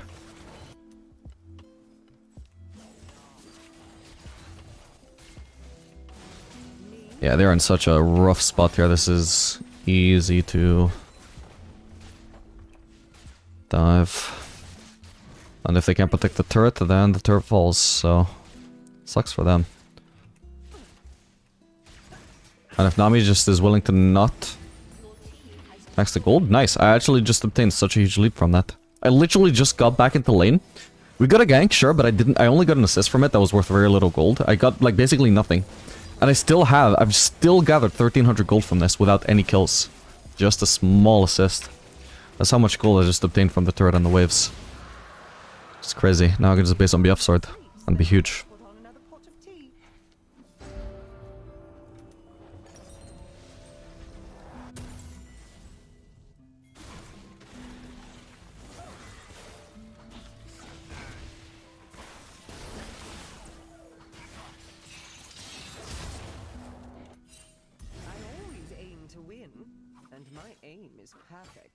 Aurora has 0 sustain, especially right now when she actually has refillable, so that's some sustain, but right now she doesn't have any charges, so this ultimate damage sticks on her. It's always what we're looking at when we want to think about whether we should ult someone just for harass. Okay, I'll continue my point. Is, will the damage stick? Do I want to ult Warwick, who's going to end up full HP again after one camp? No. Do we want to ult, like if the enemy ADC was Draven with Vamp Scepter? Nope. Do we want to ult anybody in the enemy team if they have Nami, who's going to just immediately heal it up with W? Nope. But they had no sustain support, and that particular champion has no sustain. The sustain she did have from her potion, it had no charges, so that is going to stick. She doesn't even have bloodline or anything like an ADC would possibly have. So that is going to stick very hard, so that is a good value ultimate. Actually, while we're here, we'll just look at the damage, because I'm getting lazy about actually doing the damage graph at the end of each game. Probably should just get into the habit of showing the screen anyway. Saves me the effort. Nah, but Warwick, what mental institute you from so I can find it a little more from you. For you. Yeah, there's the damage. I must always be three Here we go, here we go, here we go. Oh, she missed, but he flashed anyway. Let's go. Somehow that's even better than her not missing and then him flashing it. Because in your head you're like, ah, he didn't have to flash anyway, but he did. Minions have spawned. Anyway, cool. This game playing Caitlyn Morgana into Jinx Melio. So they're actually going to have counterplay to the Morgana Q and Caitlyn trap combo at level 6 when Melio gets his ultimate, obviously. Not at another point in Q or whatever. It was obviously his ult. But, yeah, until then, it's classic Caitlyn Morgana action. No cleanse on the Jinx, so she's almost certainly dead. We're running Halo Blades again. This game I think should be quite good. I might want a level W here. We'll have to wait and see if Morgana lands the binding or not. Okay, huge. Start with a trap. Huh, I got cheated out of a Halo Blades auto there. Auto attack resets are not meant to count towards... Oh, you're kidding me. Wait, that's ridiculous. Blast trap. Oh, that's so funny for some reason. Alright, we'll play it to Morgana. That was a hell of a start. Ah, shit. Ah, shit. I literally actually just want to crash and base. If I can, if it's not too late. It's not really a proper crash. We're gonna stick around for another one.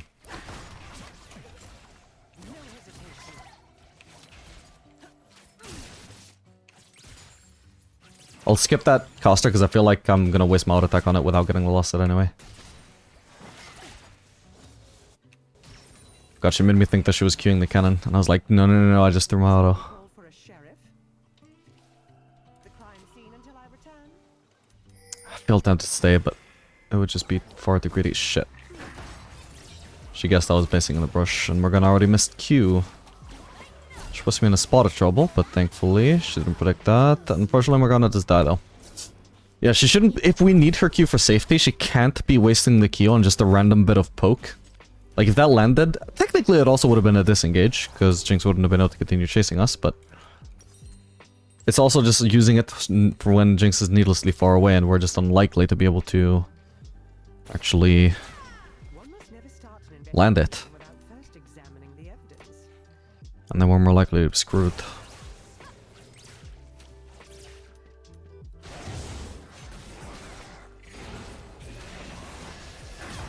Rengar wins those every time. Oh shit, Morgana got the kill. Oh well, I think it kind of was necessary. Wasn't looking all that favorable for the Rengar. At least not guaranteed anyway. Alright, I can't really crash this in time to make Jinx miss farm, so we're just gonna slow push instead. I'm also not gonna put a point in anything right now. If I eventually need a point in E, I'll just level E. But if eventually I decide, actually, I'm gonna want to just crash faster with a second point in Q, and then I'll level up anyway and just get the actual point in E, and that's fine as well. But there's just no need to commit to a point yet, when we don't know yet what we want. Oh, God damn it. Couldn't dodge that because a mini block wanted to go to the left and couldn't. Okay, we see Kha'Zix is top side. Alright, at this point I can just level Q. Not even for wave clear, I just like to do it for extra harass if I can. Nice.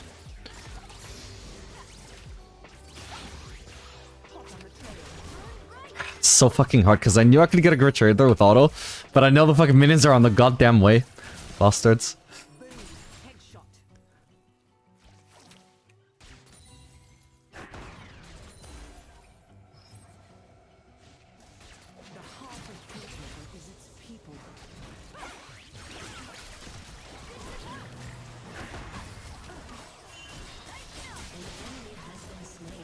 Wait, I can't auto. Why can't I auto Emilio?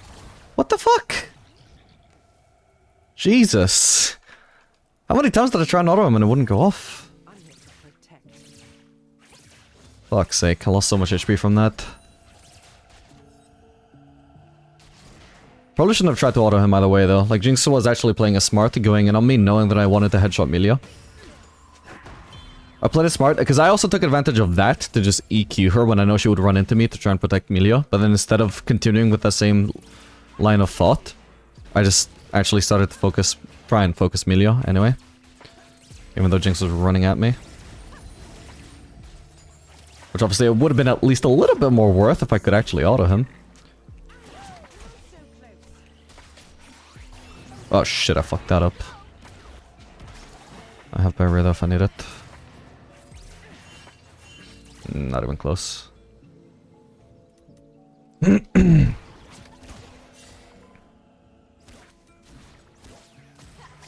I can stay there kind of low as well. I need to ward there. And I'm also going to ping for help here, because my team should be aware of the fact that literally any one of these guys is a free kill if they can make their way over here. A true professional is always aware of her surroundings. An enemy has been slain. And I keep pinging. I just need this. I need my team to pay attention here. I'm not saying like, oh, you should gank right now. But I need them to know, right? I need them to know that this is a possibility. Should they get the chance. And I ping for help again. This is probably really annoying, right? But at least it keeps it on their minds. If anybody looks at bot, they realize, oh, there's free kills here. Ooh, nice. Shit. Oh, I could have buried at least. Yeah, unfortunately, if the enemies notice sooner, that's what happens. We had a lot of vision, just still not enough. Oh, crap, now Vex is greeting. Okay, she got a kill at least.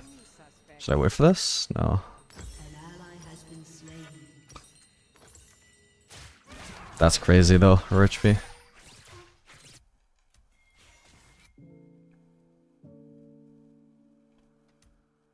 And unfortunately nobody had TP up.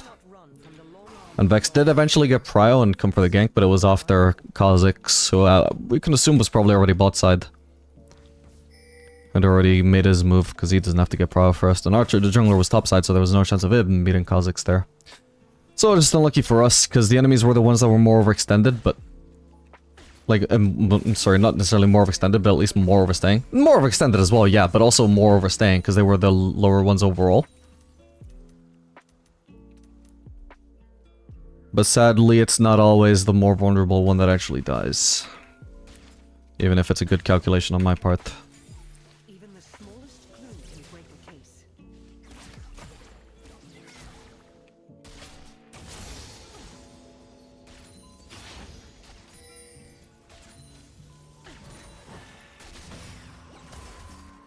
Oh shit. God damn it. I tried to Q twice, but the first time I was actually on cooldown, and then I didn't aim properly for the second one.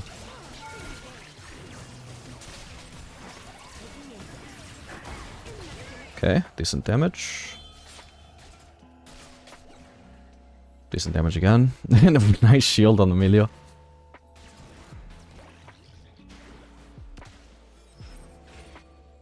She surely doesn't have barrier, right? But I just can't risk a flash flash headshot. Might miss. Okay, Kha'Zix is in the area again. Gonna spam ping for help because it's really illegal if, again, in this position, we're the ones that end up vulnerable and dead. Rengar has ult up. He needs to rush bot lane. Skip all the camps, come bot lane. He either ganks their bot lane or he kinda ganks Kha'Zix, one or the other. There's always a move here. Like I said, he needs to skip all camps because now he's missing out on his window to counter gank Kha'Zix. He's making his move now.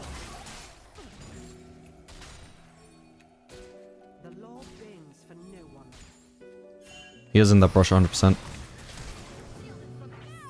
Okay, I've got barrier. No! Dude, holy shit! Wait, I can't get close, I can't get close. Rengar, you are right here, bro! What the fuck? Oh, thank God. I don't get an assist, but whatever. Maybe saw my dagger here. Cool. I can't believe it. He went for not even just the one camp that I already told you was a mistake if he went for it. He went for both camps. And Kha'Zix was in the middle of his play. My god. Even John is or Morgana rather is exasperated at that. Holy shit.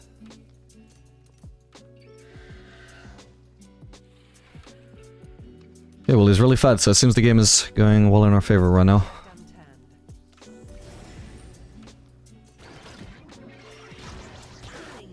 Cool.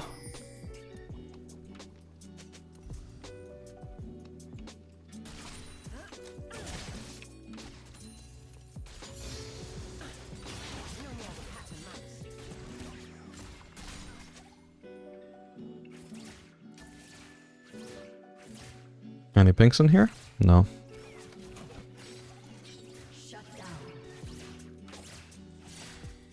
Kind of tempted to ult. Oh, I should be ulting her.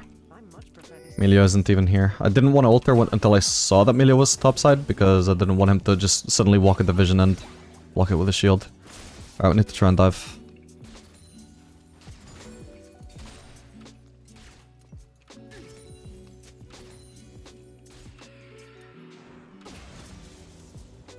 Let's crack this case wide. Yeah.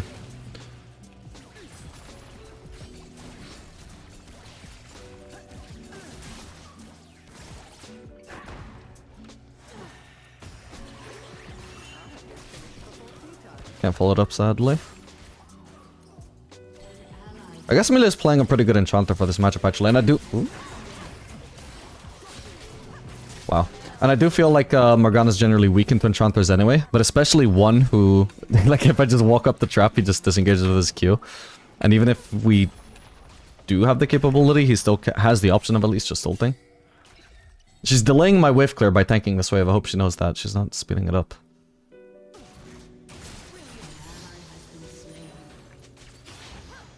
I must always be 3 steps ahead. The fact that Caitlyn and Morgana have such good synergy is the only reason why, like, even despite the fact that I'm smurfing, literally just the synergy between these two champions is the only reason why it's working into a matchup where Morgana is generally supposed to be bad. Because even with Milio's advantages in this matchup, all it just takes is like one route where they just don't have an answer. I cannot afford to falter. An ally has been slain. Yeah, generally, any trade where Morgana does not land a Q, which is basically most trades where... Actually, it's just straight up most trades, but especially most trades where... Ooh. Oh, come on. Nice. But especially most trades where there are minions in the way, Morgana just basically adds nothing at all to the trade. And that just completely wastes the trading power of Caitlyn. Like, I can't walk up the trade with Jinx at all, because Milio's just gonna do more in the trade. I end up having to play only around the Morgana Qs, which fortunately is basically a one-shot every time it happens, almost. The odd exception. Probably more exceptions than not, unfortunately, but still, it's enough that whenever we do get a kill, you know, it's a kill. Like, hard to compete with that. A good investigator always remains calm. We have to fuck up a lot harder to die than they do.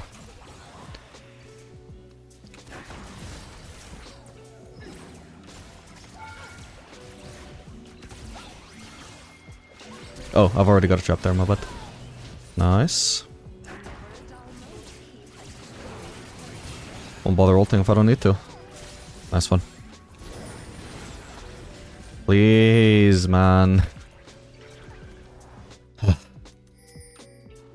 I would like to shove in another wave before I help with the Drake. Morgana can go do Drake, though. I do love a good mystery.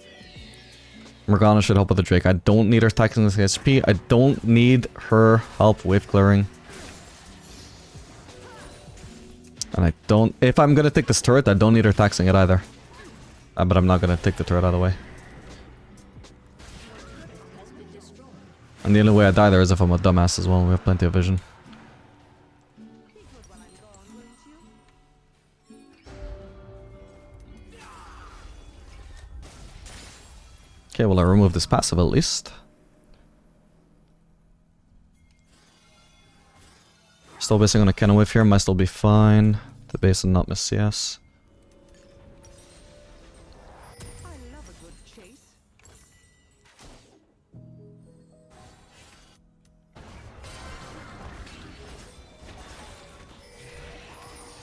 Ideally, we would have someone take over bot lane right now, but can't happen right now. And sadly, even though we have like 4 people mid lane area, we still lose the mid lane turret from half HP anyway. Kind of illegal.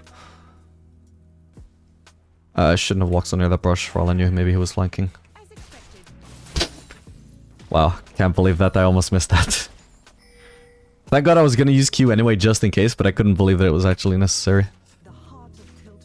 Especially on a crit.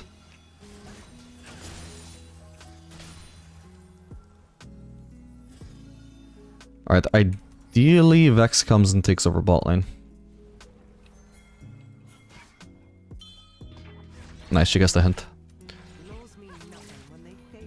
Alright, so this is probably not a good game for harassing with ult, especially after the nerf, because of how much shielding and sustain that they do have.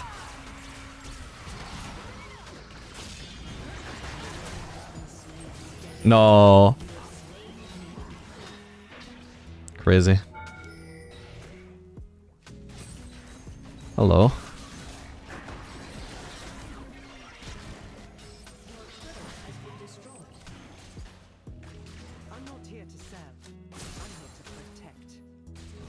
Is he typing? He's just standing still. I shouldn't have done that trap. Nah, it's fine. But I shouldn't have done it because if Morgana landed a binding, I need always one trap available. That's just in general when you're playing with any kind of CC, well, particularly CC that you can actually easily combo traps with. I'll place a ward here, make sure we're not getting flanked from the side. Because I do ideally want to stay until Infinity Edge. It's 400 gold away, so about 3 waves.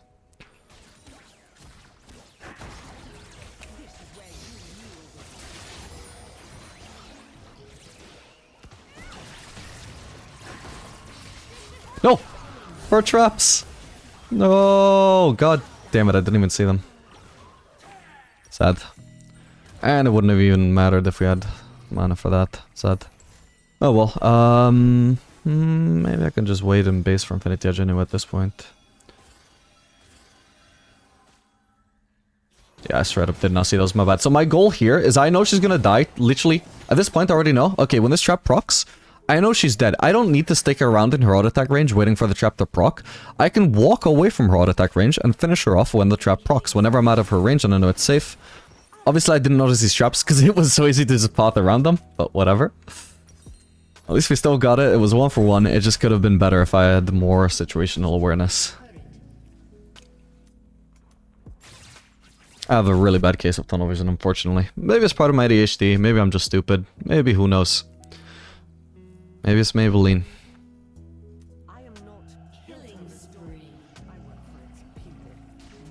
But hopefully you guys can be better.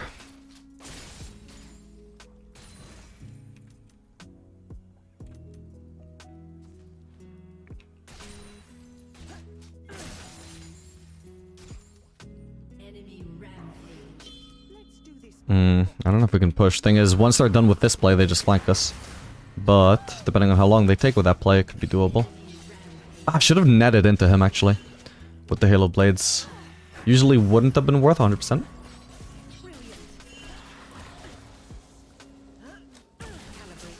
Is he dead? Oh, close. I think Milo just healed, right? No, he didn't. Okay. Must have been his Echoes of Heli that gave a visual heal as well.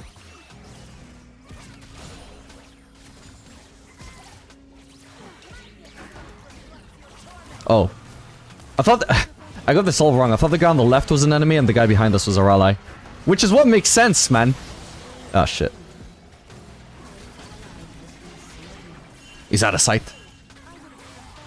Oh, no. I got a bit unlucky there.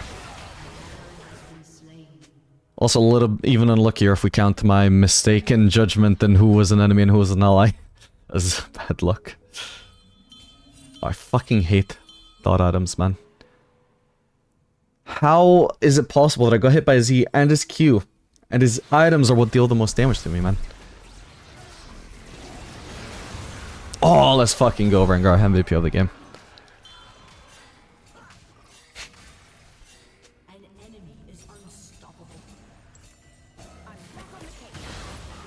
Nice. 2-7 Vex at work. This game is winnable.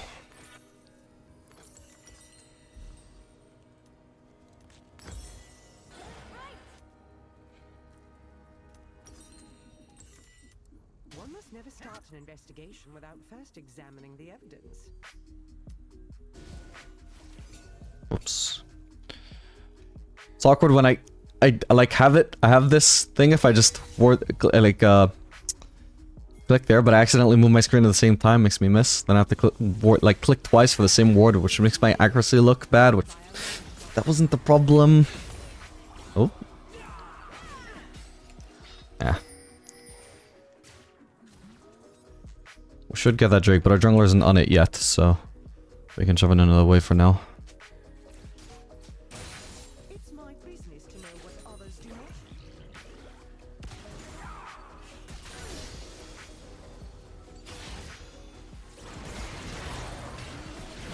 If he ults now, he stays visible because of my ult, and he also died. Nice. Beautiful. Collector collecting everything. Please don't, please don't. If you want farm, you can go top. I cannot go top because I don't want to stop grouping with the team as the Fed ADC. But I really think the Fed tank, if he wants to farm, he should just go... the non-Fed tank, I should say. If he wants to farm, he should just go top. You see how he ignored the Drake and rushed towards mid because he wanted to take the farm? That is not what you should be doing as a tank when your ADC is right there. Imagine taking advantage of the fact that your ADC is playing for the objective to just steal their farm. Knowing that the farm is literally better on them than on you. It's such a bad mindset. It's not even being bad, it's just being greedy. Oh shit. Ah, that sucks, my bad. Didn't think of Kha'Zix.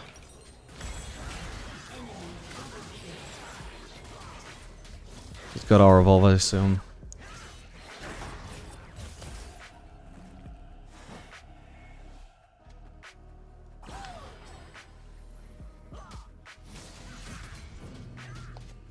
What was that for?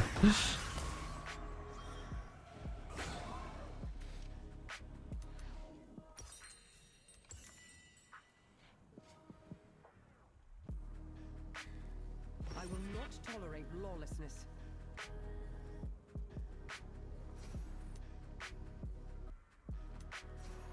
Yeah, anytime you're actually playing a game, just try and consider who's actually gonna be... Like, who the farm is gonna be best on, right? As the ADC, okay, usually the answer is you, which might just seem like... It might just make your mindset generally very selfish, but at least usually correct. Especially if you play scaling ADCs, which Caitlyn pretty much is these days. But my god, dude, if you're a supportive character like a tank, just don't take the farm from any carry, not even just the ADC, the mage, the assassin, whatever. I should have some help here, right? Yeah, nice. I don't know if it was worth ulting him though. He has some sustain as a jungler and also from his W. Oh, he died though. Cool.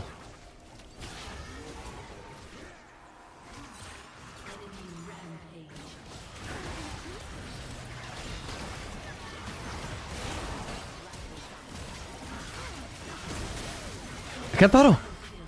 What the hell? Is it bugging out because of Halo Blades or what? I don't think so. That'd be weird. Yeah, I am tempted, but there's literally a Malzahar that will flank my ass. I'm gonna need to mute this guy. I can mute everybody at this point, I think, actually. Base 4, Berserkers.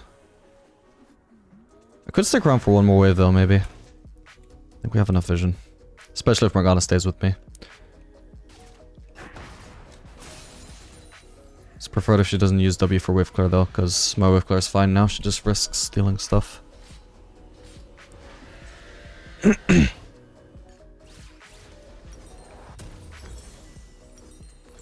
crack this case wide open.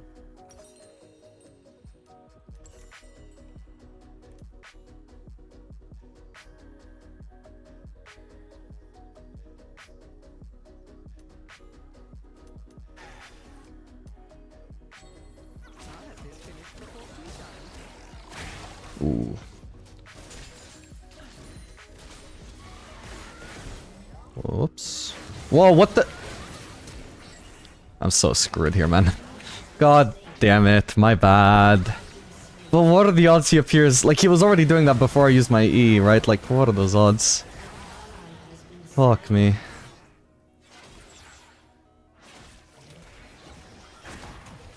Alright, I just need to permanently acknowledge that Kha'Zix could be fucking stealth yomusing onto my ass. Oh, that's pretty bad. Because he has, if he has his Aura Evolve, which I'm assuming he does, he gets the 2-second stealth, and on top of that he also has Yomus to like make a lot of distance per second of stealth.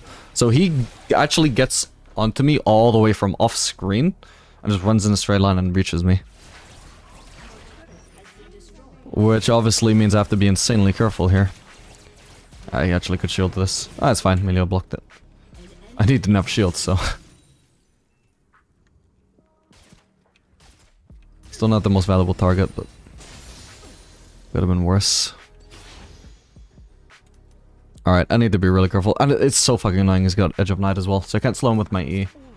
Morgana can't instantly Q him, she can't instantly R him. It's tough to deal with.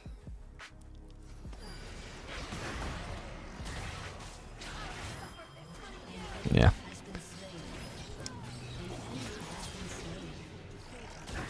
Okay, nice. That guy was just juking, or like running nowhere. Just stood still.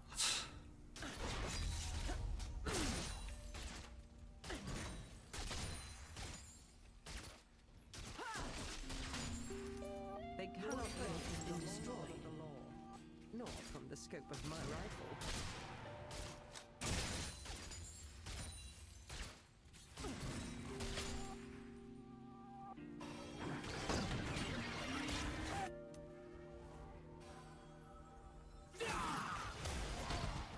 I always aim. That's rough, buddy. Okay, Xayah is fucking useless against Caitlyn, let it be known. Literally just, if he had just refused, not even just like buying anything but Xayah's, in this situation, if he had just refused the Xayah's, he would have had a better chance of surviving. How crazy is that? Okay, it's not Xayah's, it's a stopwatch, but same difference. He's probably, because he committed to the stopwatch, he's probably gonna commit all the way to the Xayah's as well. He better fucking hope when he's using that I'm nowhere near in range. The trap. Kind of close to Fark on him, but I don't think it's worth staying. Especially when if I base, I can just farm these anyway. So I may as well. It's gonna be more farm than I can get anywhere else by staying. Potentially overstaying.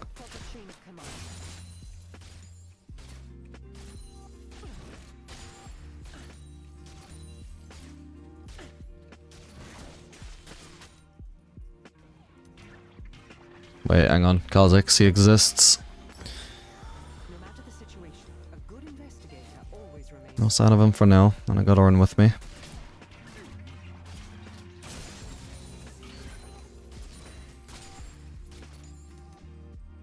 Okay, I've got my Farcanon now, I'll base. Do not disturb the crime scene.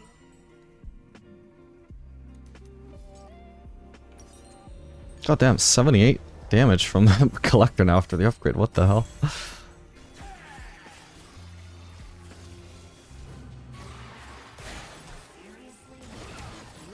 Suppose that's about the same AD increase I would have got from Infinity Edge being upgraded.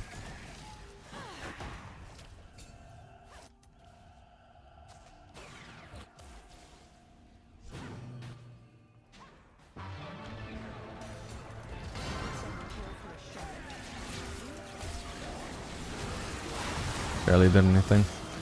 This could be good though. Huge. Not sure exactly what spot is gonna appear from. Oh, okay, cool.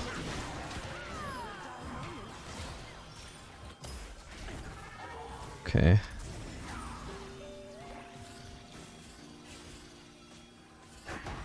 Ow. Ow. Could we do Baron? Honestly, we might have been able to, even with our jungler dead. Nah, might be too risky actually with Kha'Zix, with our jungler dead. But I can nearly base for lifesteal here.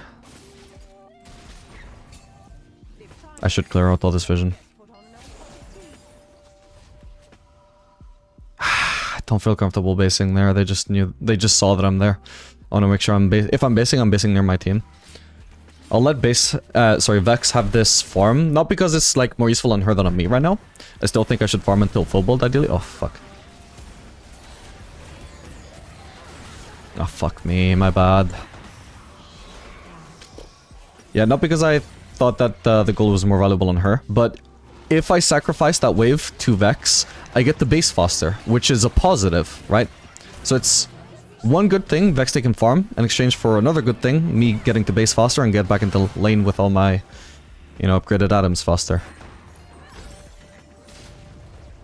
Whereas if I take the farm instead, it's like, okay, then I get more gold, but it also comes with the downside of I'm gonna be later in basing for my items. So if I can at least be sure that me basing right then will at least hand over the farm to somebody else, that's good enough for me. Because gold on my teammates is never bad, even if it's not necessarily as good as gold on me.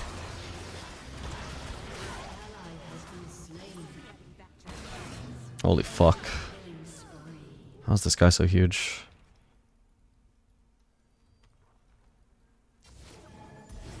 Oh, they're just gonna Baron. Maybe I could stop it, or they might Drake, because we have actually soul if we get one more Drake.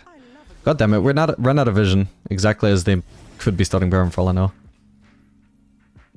Okay, they're not actually doing it. They're definitely on the Drake though, so what if we just cheese this?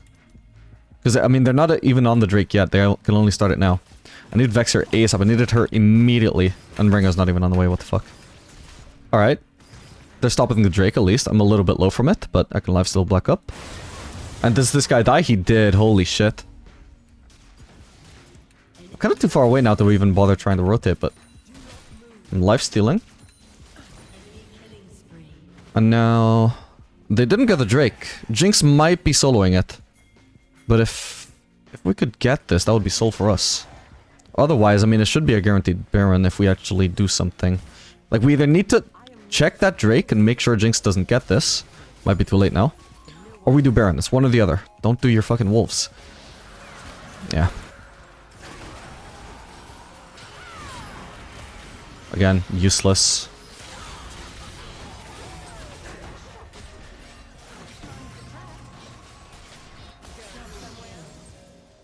Okay, that's 4 dead.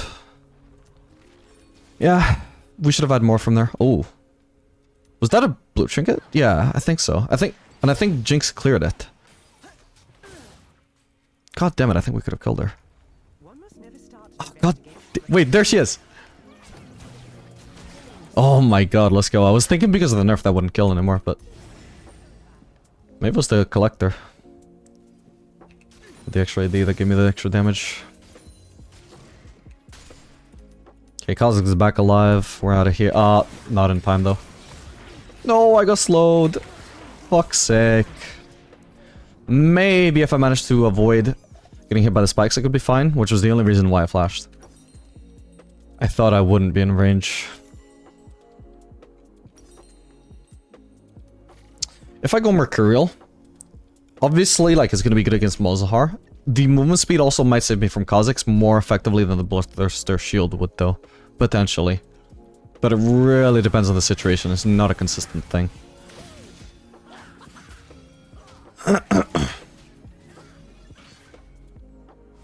Because not only would I get a burst of movement speed, but I would also, like... I'm almost guaranteed to be slowed either by his passive or by his W. And those are pretty heavy slows, particularly his isolated W.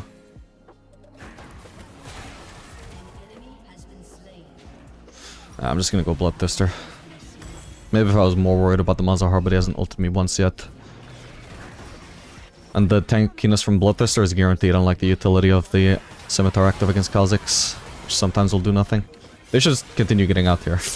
Damn. Maybe? Can I block off this entire... Oh, it's not gonna be necessary, they're not pushing. They're gonna do Baron. I would like to stack up my Bloodthirster shield. Good enough. I'll even ignore the cannon.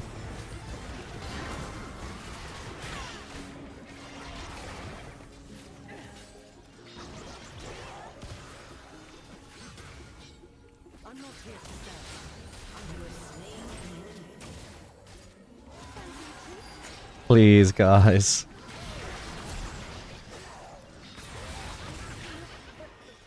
Did we not have anybody else there? Did Vex recall? She did recall. God damn it. Okay, he flashed. There was never going to be any counterplay to that. At least it's down now. God damn it. If we just had Ornn walk up though, I could have actually seen Kha'Zix and just melted him before he could do Baron.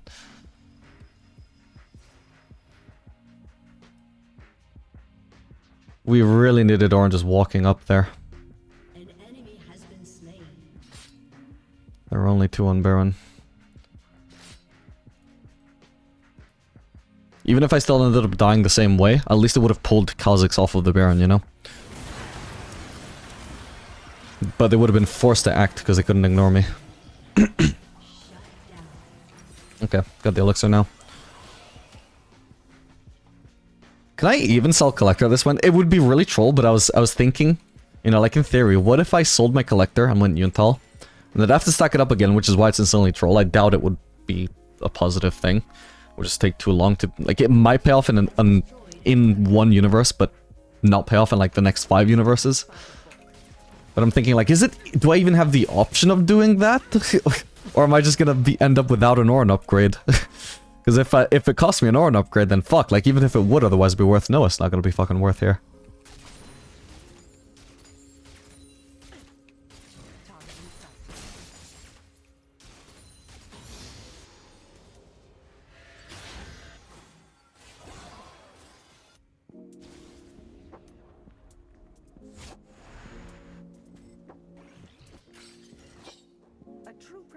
Is always aware of her surroundings. Okay, I control with the farm now. All I can build at this point is Zephyr.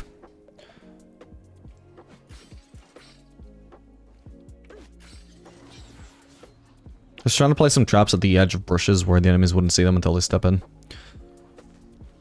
Me, miss? Not by a long shot.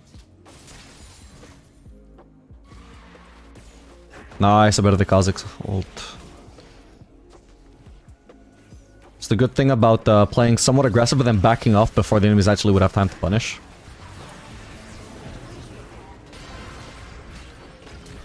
I can ult Jinx if necessary. Honestly, I could have just kept on holding it. Okay, that's good. I still get to keep it. Because indeed... Probably not even needed there. Okay, good.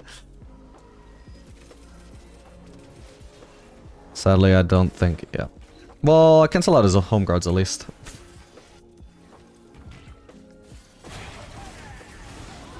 Maybe that did something useful.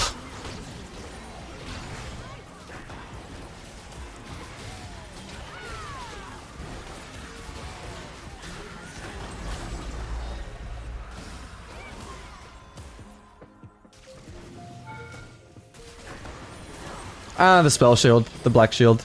Oh. I don't think I reached it in time. Damn it. Yeah, the Leandries. Or, Rylai's rather. They both have a Y on them. I always get them mixed up. What kind of a fucking name has a Y in it? Caitlyn doesn't count.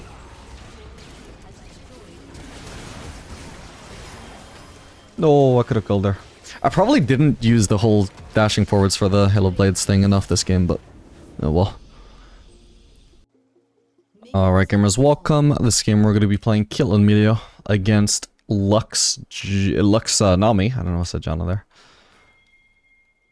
Lux ADC. That absolute demon spawn of a pick. If I had to lane against it once, that would already have been 5 times too many, and it's probably the 2nd time I'll lane against her. Maybe 3rd. How unfortunate. Oh well. It's gonna be probably a little bit of a tough matchup, because Caitlyn is not amazing into mages, and there's literally no ADC we can bully in this lane. It's just a supporting a mage. Great. For the record, what probably would have been an ideal pick here would have been Ezreal. Ezreal tends to be pretty good into mages, since they can't really bully him with their range, because he literally just outranges them on a lower cooldown. So he might not be able to land much damage against them if they have good wave control, but at the very least, like, they will never land poke on him. It'll just be fine, and whenever he actually gets into an all-in, he will win that. Because he has more DPS. And Jhin would have been okay as well. Oh, hang on. Are we getting ganked here? Surely we have to be. But I have to call their bluff, surely. No! Why, man? Wait, she's trolling. Okay, buddy. Okay. Alright, do we want the... actually, we probably do want... Yuntal this game. Like, is it going to be decent against Aatrox J4 at least? So I think I'm going to go with that. It's going to be pretty worthless into this lane, but whatever. It's unlikely I win this anyway. This lane, I mean. I'm obviously more of an optimist than that about the entire game after getting first blood. They cannot run from the long arm of the law. Yeah, when Nami just commits that heavily, technically it's a bait. Like, she's baiting, sure, I know it. But she might be over-baiting, you know? That was my risk there, which it shouldn't have paid off. Like, my calculation should have been off by 10 or whatever it was. The amount of HP she initially survived with, that should have been my miscalculation. That she would die, but she actually didn't. Thankfully for me, she's not very smart and walked back into me. And she retroactively made it worth. But yeah, like in theory, if you're asking yourself, like, if you knew it was a bait, why were you walking forwards? Were you just delusional, hoping the enemy jungler wouldn't show up? No, I just thought Nami was making a mistake, and I was almost right. Oh. Granted, I think one thing I didn't even account for, otherwise I actually 100%, literally just no chance of being wrong, would have been correct, was that she had exhaust. I didn't realize she had exhaust, and my DPS was just gutted there. But by the time I was exhausted, it was already too late to start backing out, because I'm already slowed by the exhaust. But hey, thankfully it worked out in the end. Life finds a way. Even the smallest clue can Lux is currently a level up on me. If she misses Q, then I could potentially look to E forwards and hit her with the Halo Blades. Because I should be able to win if she only has E. Okay, but right now I don't have my headshot ready, and ideally I would have that.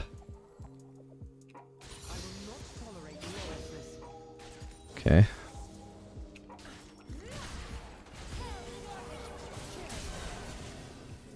Not too bad, honestly. I won't bother obviously in forwards, and Nami's just gonna walk into my face like that. It's a hard wait for her. Hard trade for her to win, even with the Lux Q landing.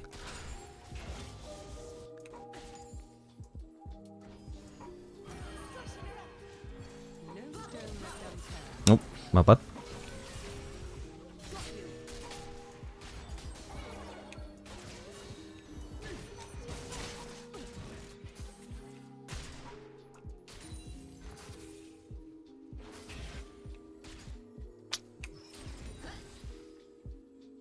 The heart of Piltover is its people. Ooh, close one.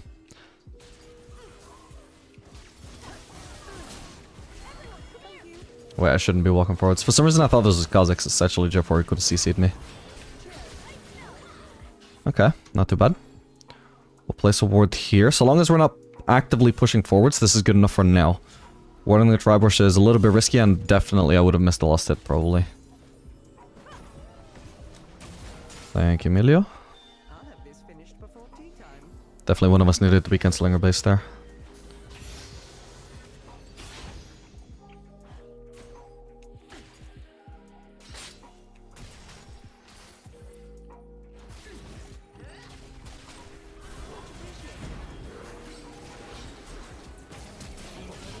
Oh, we actually got her. Let's go, Emilio. I don't know what the fuck you did there. I mean, well played me. I don't know why you ended up with my kill. I'm just kidding. Not bad, not bad. Even if I got hit by the Luxia, it wouldn't matter. I don't think J4 had EQ up.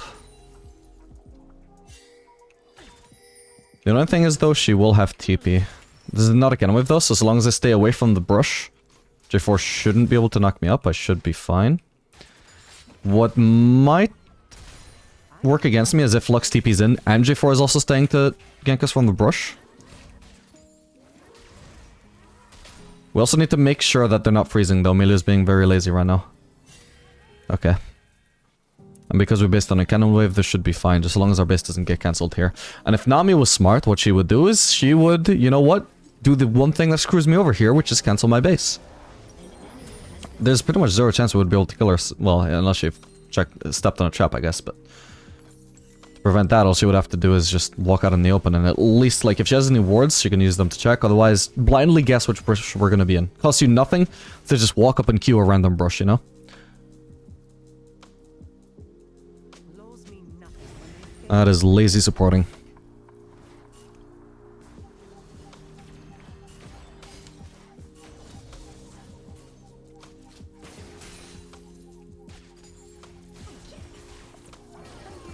Huge, even without the headshot.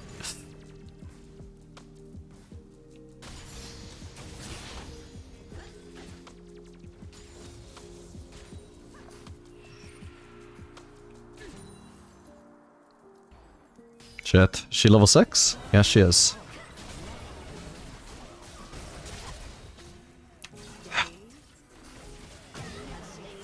So annoying she forced me to... What the hell? What did you get here?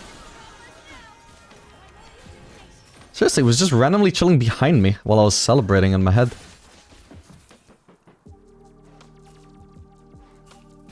Also, that is literally like his third, fourth gank already? I'm not here to serve.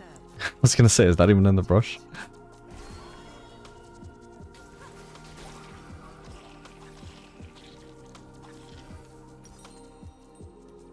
Okay, I should be fine to base when I actually have my Yuntal. Thanks to Honeyfruit, I have HP and mana for ages. I much prefer this to duty. I'm pretty sure Lux would be staying here, so I don't think there's any point in trying to crash. There's a Nami at least. The only useful thing is that if Lux based, we could be pushing platings.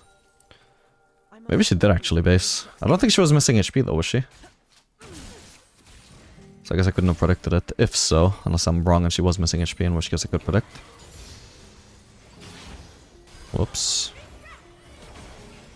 Thankfully we actually have enough shielding and sustain that this Lux matchup is definitely a lot better than it could have been. Ooh, I kind of misaimed the E. Oh well. I don't think it would have hit Nami anyway. Yeah, we could be ganked by Talon and shouldn't try and help at all here. Whoa, shit.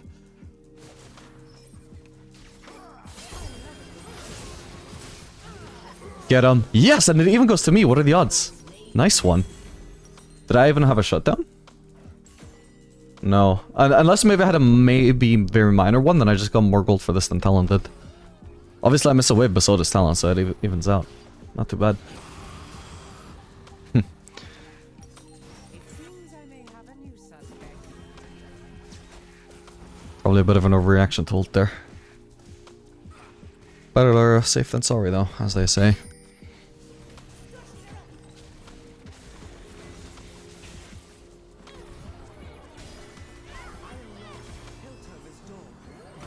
Ooh, he's good.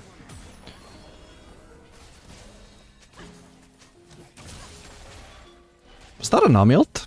I'm gonna ignore these CS because now I want to like cancel their bases if I can. Please don't tell me I missed the brush Lux based in. No, she's there. Perfect. I don't think Lux is TP back up yet, so that's why I want to go out of my way to cancel bases. If she does have TP, then it would be kind of a waste of the 2 CS that I dropped.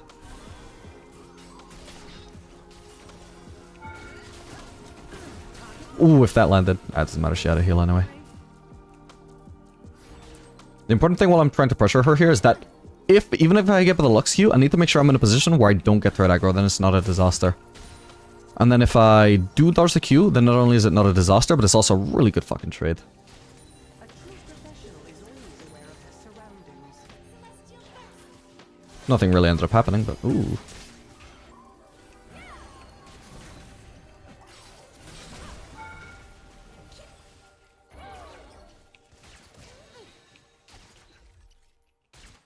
I'll make this quick.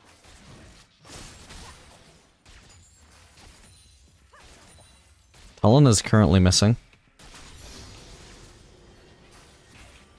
I think we should be careful. I mean, I feel like he must have based because Vladimir isn't pinging caution. Yeah, he did actually. I always aim to win. But we had to be careful. Aim is power. It's a shame that I missed out on the plating, but at least Milio got it. Can't even be mad at him for taking it because it would have died to the mini wave anyway.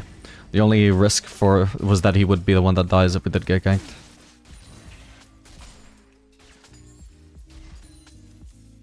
Let's do this by the book.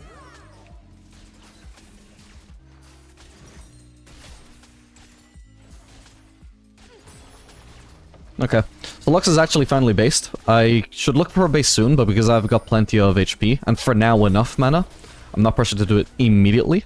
But I do ideally want to base on the next cannon wave. Unless I'm going to be able to take a turret or something. Maybe I can, because Nami is roaming actually. We want to take advantage of this.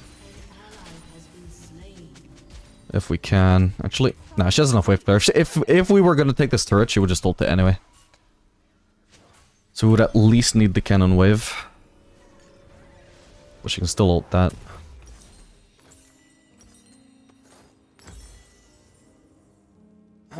I guess it's worth selling Cole there for the Berserkers. Whoa, she better not get a kill here. Ooh, Emilio. Funny thing is, for a high-low player, that was so easy to dodge, but if he doesn't trust himself, yeah, better that he ults. Because she aimed that really bad, right? That was on the very... He was already on the very edge towards the right. So if he had good enough reaction time, and even mechanics to actually click to the right fast enough, then it was super easy. Oh. That was also super easy. Oh, God damn it.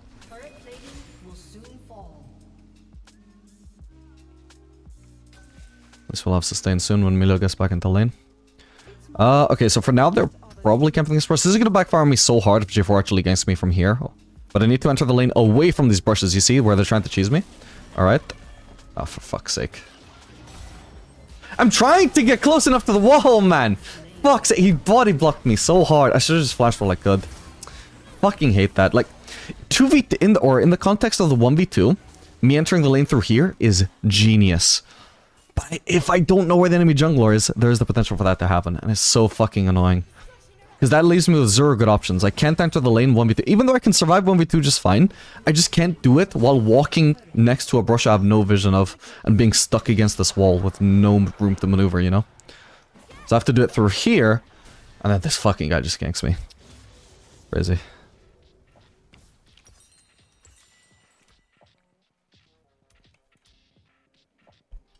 Okay, at least Vladimir got first turret. We ended up doing nothing with the Nami roam though, sadly.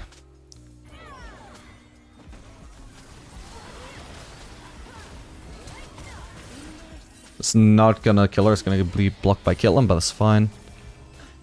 By Lux I meant. Whoa, he's back. He's always here, bro!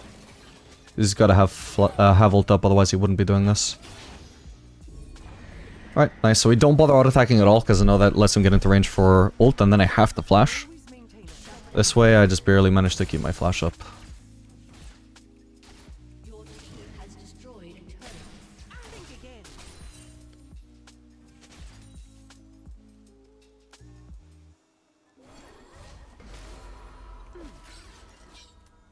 Oh yeah, and I did a very brave thing, by the way, not running Cleanse into Lux, but I figured with Milio we would have enough protection against her by the time she's actually deadly anyway.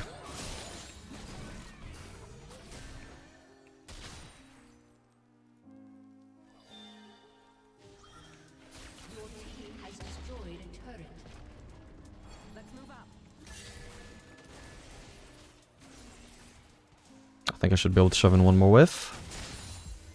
Knowing that the casters get one shot, so I don't even have to make the biggest overextension there, because obviously killing the melees with auto attacks requires you to be one level of overextended, like here. Then killing the casters back here requires another level of overextended. But if I only have to kill the melees with auto attacks because the casters just die to 1Q, then it's just not as unsafe as it could be. Especially given I'll even spend less time overextended because the casters just die for free. So the time it takes me to kill the melees is the only time that I actually have to spend on that wave.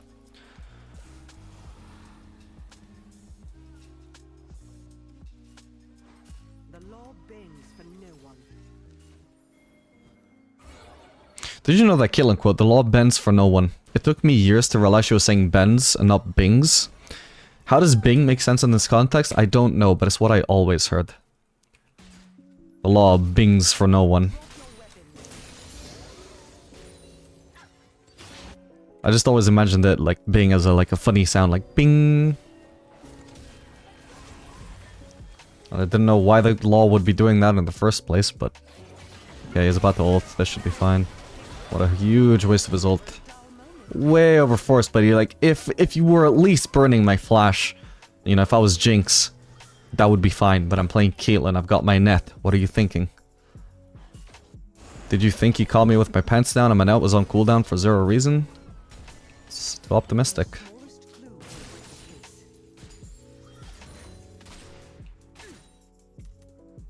Triggers up 139. This guy needs to get out of here, actually. I just realized they went topside and he's almost dead on topside. They're obviously ganking him. Or at least they could be. I don't know why they haven't already showed up. I will not tolerate lawlessness. Oh, because he's trying to gank us again, of course. Oh, shit. But he's alone right now. This guy is such a psychopath. Jesus Christ. There's the 20% HP Mundo. Just gank him. Oh, shit. Didn't notice the wave was gone. Okay. I've already got Infinity Edge, so I do just want a base. Minutes between me and Tellum right now. Okay. Huge. Thank you for all the healing. Wow, that was unexpected. If he was not so behind, I actually would have been dead there.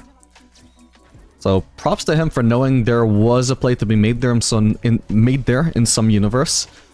Not so much for not realizing this universe was not it, though. This reality where he only has one item, not 1.5, not 2 items, he just has one. Part of Piltover is its people. I'm gonna get a big wave ball, and ideally should be Vladimir here. Okay, never mind, they're surrendering. What? But is this another AFK situation? No, they don't have an AFK. This doesn't make sense. I've had so many enemy surrenders today where somebody went to AFK or trolled.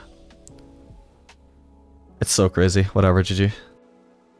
Alright, gamers, welcome. This game we're going to be playing Caitlyn Karma into Xayah Rakan. Ooh, I probably took a small risk there entering the lane through the... well, the lane instead of the river. Because I could cheese from that brush, but it worked out. Okay, started Q. As expected. I do love a good mystery. Right, I don't have to be afraid. I forgot he started Q again. I got a headshot and I've got Halo Blades. And I cut her really hard, especially now that she's slowed. You gotta bury her, man. Okay. That was the enemy jungler. That she actually missed. I didn't even have to flash. I had to look. I saw her on the edge of my vision, but I actually did not check who the jungler was when the game started. And I didn't see who the champion was either when I saw him in the corner of my vision. So like, fuck, how do I play against this jungler who I don't know where it is? So I had to tab there.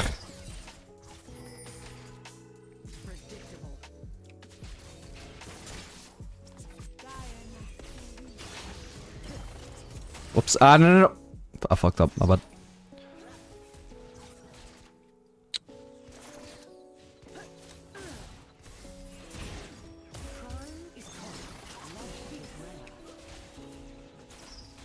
Another headshot. Ah, I can't. Oh well, at least we get the Rakan. Oh, I should have just E'd forwards onto her. If I stack on my headshot here, though... So in theory, I could dash on her right now. Never mind, we both just leveled up.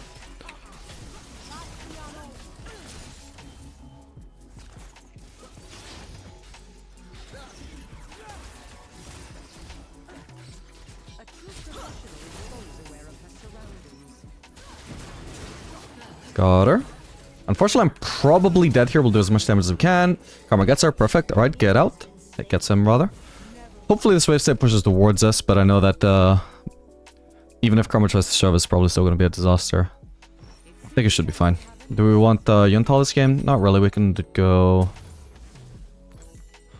Collector this game. Okay, what a wild start.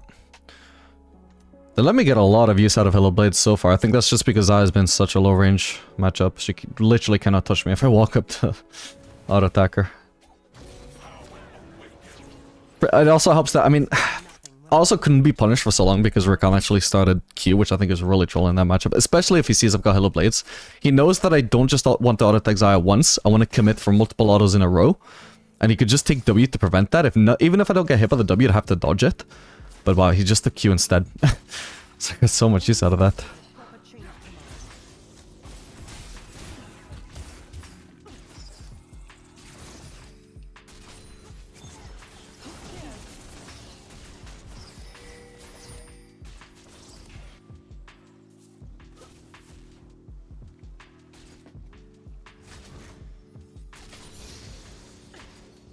We can keep the wave here.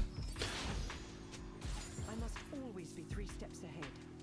Closer we are to the turret, the worse their bot lane is, which is pretty all-in based compared to ours.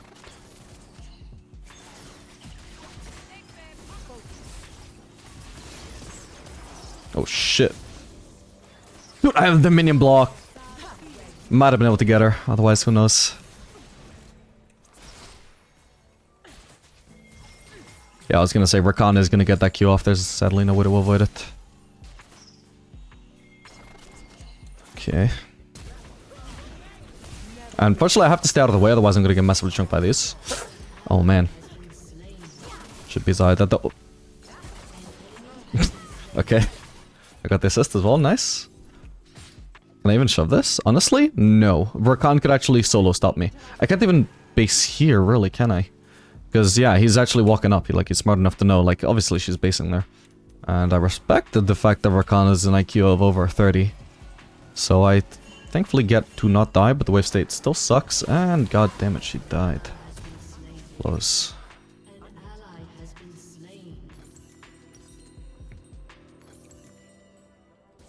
An enemy has been slain. With any luck, this doesn't actually crash. Even if the melees crash and the casters don't crash, that's still fine. She should have definitely walked up and tanked that. Oh well. Not that, like, tanked the wave, I mean. Oh well. Like, Rakan was never gonna solo kill her there. Oh. But you're... So you're not willing to tank the wave when Rakan is there alone? But you're willing to just walk up and trade with Xayah for absolutely no reason in a 1v2? Make sense.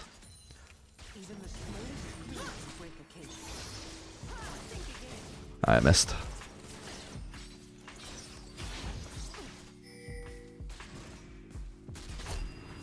was gonna say, you need to use barrier. Ah, but so, the worst part is she didn't even reach me. Do I have boots? I don't. Fuck.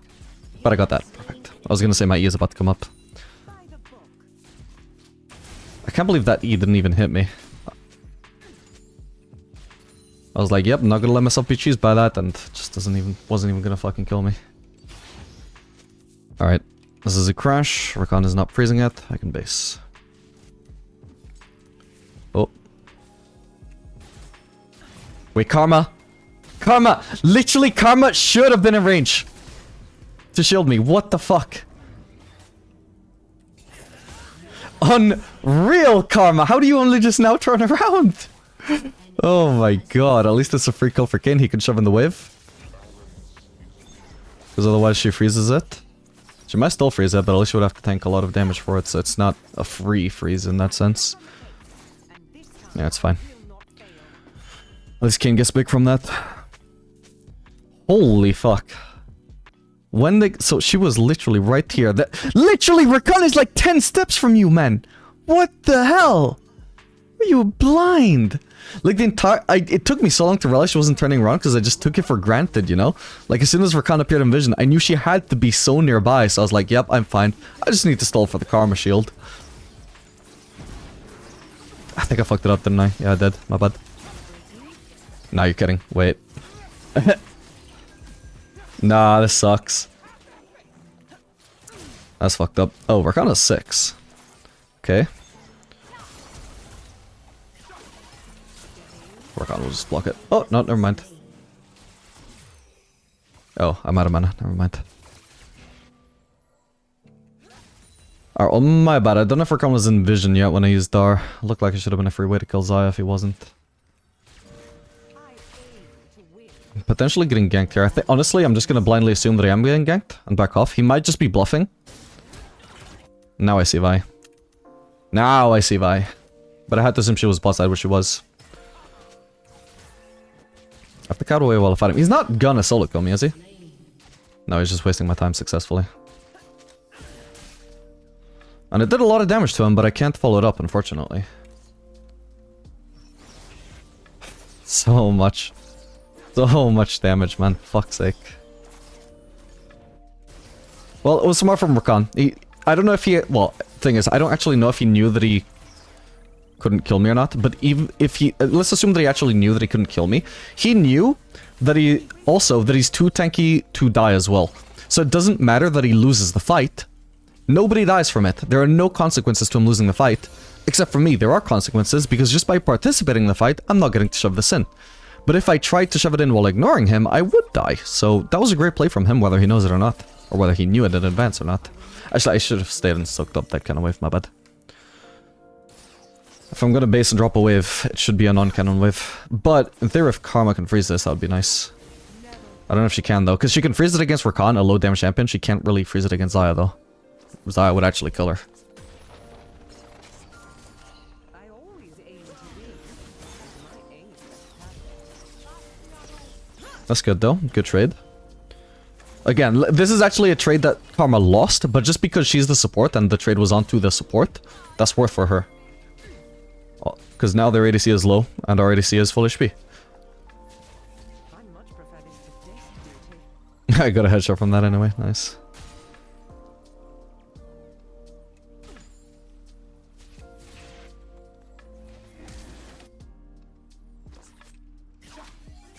Fuck. He has ult. Karma, do you seriously not realize? What the hell is wrong with this support, man? Fuck, I could have just headshot her, my bad. But this support is tilting me so hard. There's literally a fight going on right next to her and she didn't notice? What do you mean? This is the worst map awareness I've ever seen from a support in any elo, I can't believe it. I could somewhat understand, not even from a plat player or emerald player, whatever this is, but I could at least somewhat understand some low-level players not noticing Rakan engaging from here while you are walking through here. I could somewhat get it. But when there's a fight, you are here and there's a fight happening here, and you don't notice, like, what on earth are you doing? Do you have Netflix on your second monitor or what? How the hell? I need to try and help here. Ooh, nice one. Shit. She beats me on a little spill away. Oh my god, everything missed. How did she still have vision? What? That's crazy. Oh, at least we got the Drake. Finally, I can ult her without Rakan being in the way to block it, by the way. Should take advantage while I can.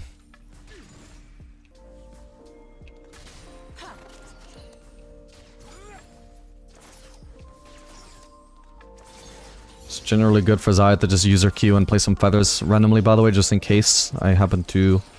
Like, she probably could position them a little bit better, but generally she just wants them in somewhere, so she has a chance to try and root me.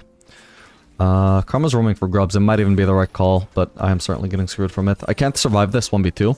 I would get tower dived without even getting to use my dash before I just die to all their CC, so I just have to base and potentially then just join them on grubs.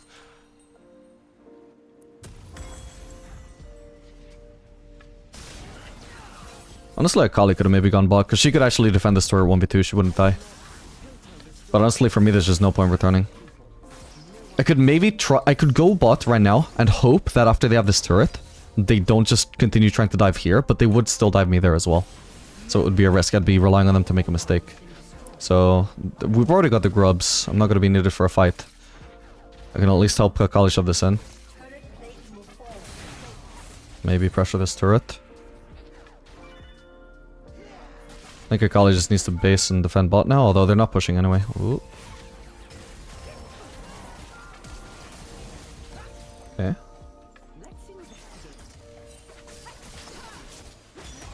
Good job, juke from her. Twice in a row she's done that.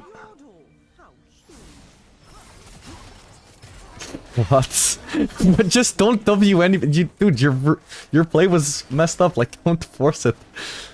Just, like, imagine just being so desperate to CC anybody there that you're willing to tower dive and die for it.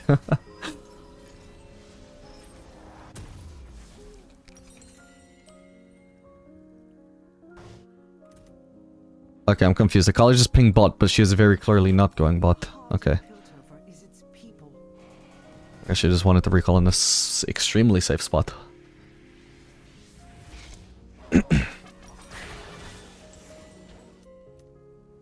Just don't feed him. I'll try my best, buddy. But you know what? Did see ADC mains.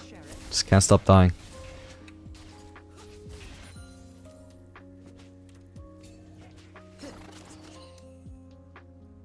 Let's hope Rakan isn't actually running towards her. And he was, sadly. Gamble did not pay off. I was hoping Rakan would venture to go play some more Vision since he hadn't already appeared on Vision. Maybe that's a stupid guess, maybe it was a solid guess and it just didn't pay off, who knows. Wait, you didn't step on that trap? That's crazy.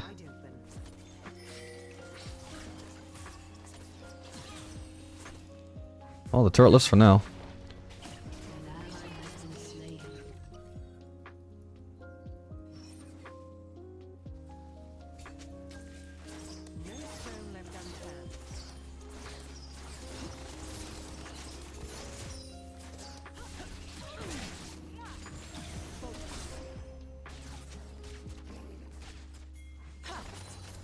Since I have so much safety with my net, I just have, especially when we're this close to the turret, I have to be just standing my ground here, dealing as much damage as I can, otherwise I'm being a pushover and they'll just get the turret. Just gonna say, here's a bit more of an awkward spot, but... like, what the hell? Sadly didn't get the headshot Xayah there.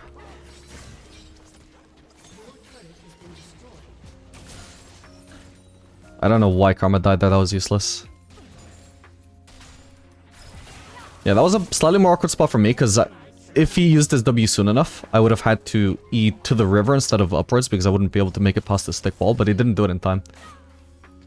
And if Karma is gonna die to a random Rakan W, she should not be there.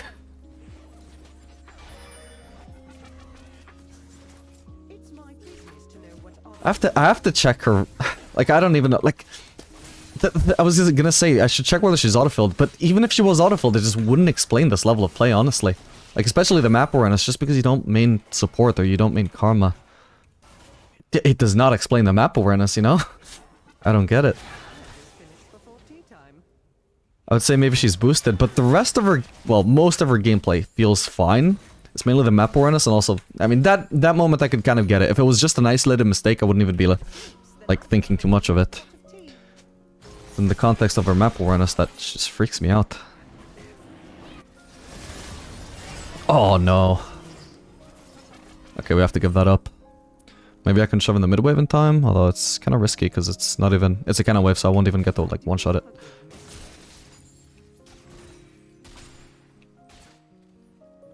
Okay, so far so good. My team are actually distracting them. Whether it's smart or not, they are. So for now I can keep on pushing. Maybe the Sultan cannon is useful. I should try it just in case. If I die for the start, it's not a disaster. I should start pathing away though. Okay, they are gonna go on to a very long chase here. Or maybe this blast gun is good enough. If she has ult. Okay, whatever. It doesn't matter how I path. At least I forced 2 ults for that. Not even forced, like the Rakan ult. Completely overkill. But I forced the Vi ult at least. I didn't force the Rakan ult, that's just him using it because he's a dumbass, you know? But the Vi ult was necessary, probably, to kill me. I mean, she could continue chasing me and eventually she would actually catch me with Q, maybe? But, I don't know, because then I also had my E. And it would also, the main risk is that it would drag the chase out for so long that potentially one of my teammates would revive and be able to TP to save me or something, you know? Where she makes it completely risk-free by just ulting. Not so much so for the Rakan, though.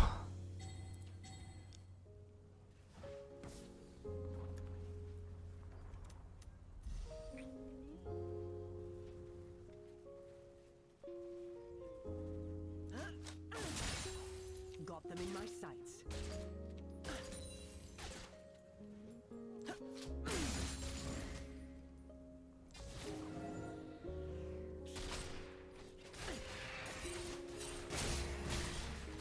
Take the big one if you want, but I gotta do something here.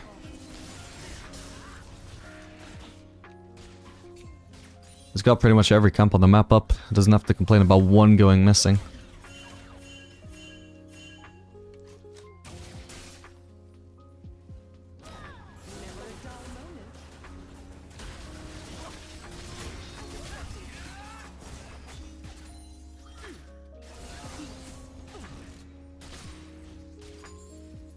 Yeah, we generally had a really good matchup, I think, Caitlyn Kog'Maw into Xayah Rakan, just because Caitlyn is so good into Rakan.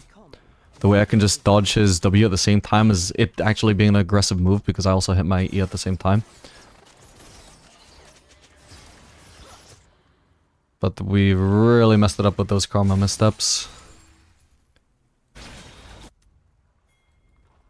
Also, the fact that she actually roamed for grubs probably also shows that she's not actually boosted. Just playing insanely, weirdly bad this game for some reason. A low player wouldn't roam for grubs, I don't think. Oh, that's not good. Well, Rakan died, but... I cannot afford to falter.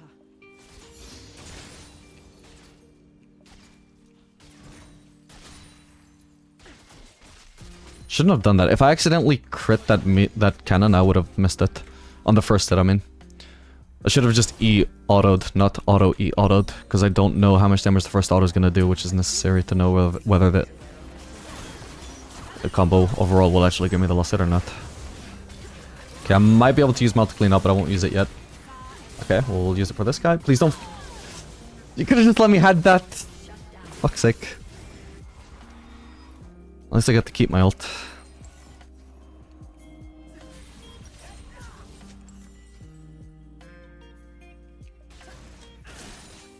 Always maintain a proper chain of command. Oh shit. Okay, I guess we won't tip him then. Good play from them. Not from my team, obviously. I'm not flaming them. I'm saying good play from Veigar and Rakan.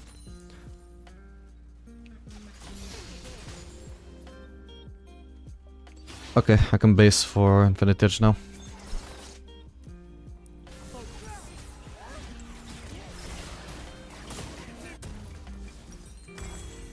Does Akali E outlast the Veigar? Wow, she just went in anyway. What the fuck?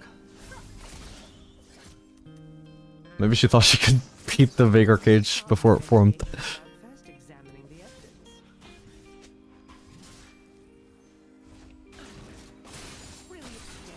No Rakan nearby. You see how valuable... Like, I didn't even know Kayn was gonna go for that play, right? But if I ult people off cooldown, and they are low HP, they're just generally low HP because they're constantly being ulted, it leaves them more vulnerable to plays like that. When when Kayn, I don't know why I keep calling him Yone. When Kayn goes in 0.1 seconds after my ult lands, it just really exemplifies the point of why it is useful. Like, sometimes you may not notice, oh, that guy was only low enough to die because I ulted them earlier. But you certainly notice it when it happens just immediately after you ult them. I'm here to protect. So long as they can't sustain, it is always good. But again, just a little bit nerfed this patch. Significantly nerfed this patch, even. Just stops it being OP, though, not an optimal strategy. Even the smallest clue can break a case. Okay, I could base for another Crit Cloak, which, now that I have Infinity Edge, will be a significant power spike. We have 286 AD, and crit skills really heavily with AD, and on top of that we also have the 40% extra critical damage from Infinity Edge. They cannot run from the long arm of the law, nor from the scope of my rifle. I don't know what LEC macro this Akali expects us to have, but we keep doing fairly normal stuff for solo queue, and she keeps wanting us to do even better. I will not tolerate lawlessness.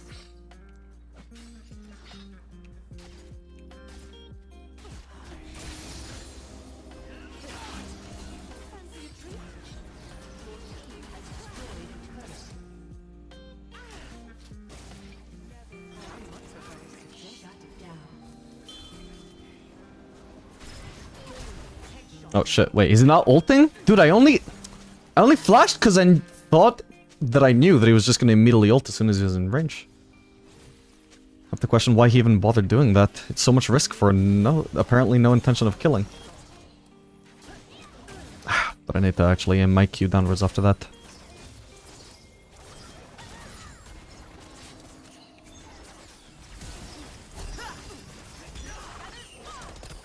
She has no ult to dodge this anymore.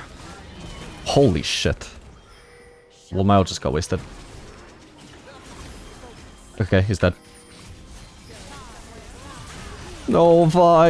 If I knew she was gonna do that, I just appear out of nowhere. It wasn't even out of nowhere. Technically, she would have been on the map, but I didn't see her on my screen, so I wouldn't have locked myself down with Q. I still probably could have killed Cannon without it. Would have taken a little bit longer, but I would have lived by popping upwards. Oh well.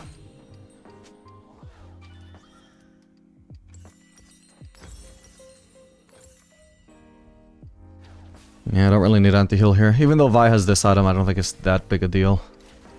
She doesn't otherwise have healing.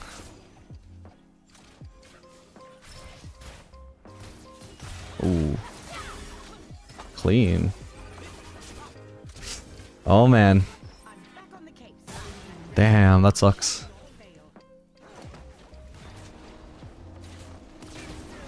Jhin needs to take a chill pill, man.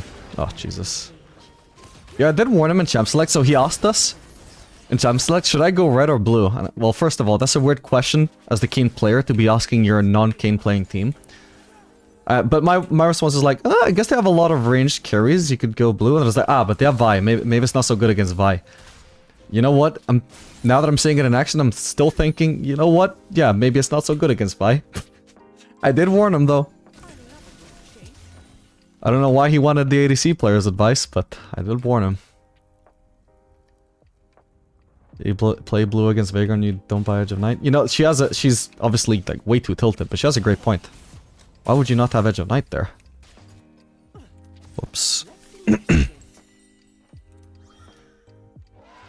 Oh, damn.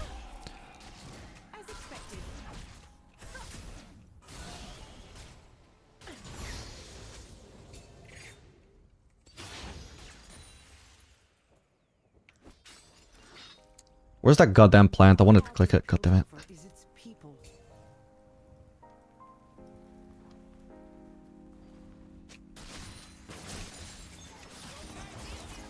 Oh shit.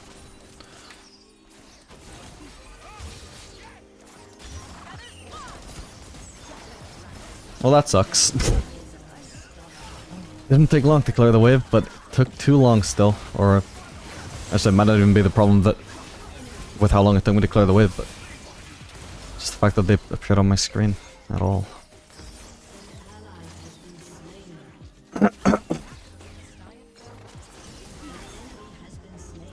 Yeah, no, the fact that I walked forwards to clear the cannon was the greedy part. The rest was fine. But I couldn't actually get the cannon there, sadly. Not unless I actually had my team backing me up. Even Karma behind me wasn't enough. Maybe if she was already in range to E, was she? No, she was only in range by the time I actually got Rakan ulted. Couldn't tell you whether she could have been in a better position or not. I'd have to review it from the start again, but I didn't. And now I can't. This could be good. I don't get in range to trap in time. Actually, I should have just E'd. Damn, that sucks. Yeah, I should have just E'd forwards and just Hail Blades as many times as I could. Should have also, I'll set that cannon fairly late so I'd get it over Kali since the skill better. No, we're not gonna get that. Like, there's no point moving.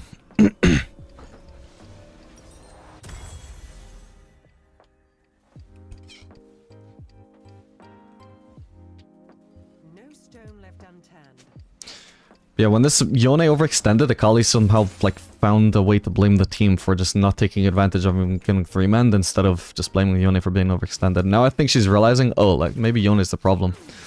Also, she thinks the team is the problem as well, but maybe now she's also realizing, huh, maybe he actually just makes some bad plays that we can't follow up on.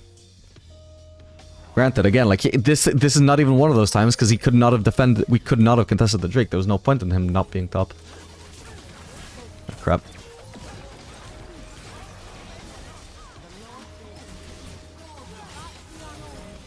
Can't.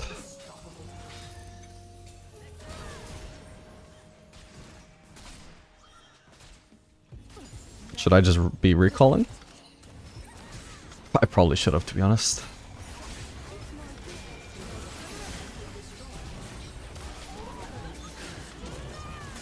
Kind of dead. I had flash up though, I could have escaped that, my bad. It doesn't matter though, it would have been GG either way. Yeah, I should have recalled to have a chance, but I don't think it would have happened either way. GG. Alright gamers, unfortunately I have terrible ass pain. There was probably a better way to lead this explanation. Hang on. I was going to record one final Caitlyn game for you guys today, but when I sit down, my left ass cheek is in agony. Also, when I bend over, my left ass cheek is in agony. Now, that's fine because I don't intend to bend over much at all over the next, well, any time at all. But the important thing is I can't sit down too comfortably, at least. It's not too bad, but I would rather not. From Googling, it seems like I may have something called sciatica, which is basically just my sciatic nerve is entrapped because of something I did at the gym. And yeah, my left ass cheek is in agony. So instead, I'm just going to leave you guys with this flex game. No, sorry, not flex game, clash game, where I played Caitlyn. So it's not going to be any commentary, but it's going to be relatively high level. Me and my support are... Wait, is this my master support? No, this might be a noob support. Never mind. But I'll be the pretty high level player. So yeah, hope you guys enjoy it. And of course, don't forget to pray for my left ass cheek. Thank you. Brilliant. In position.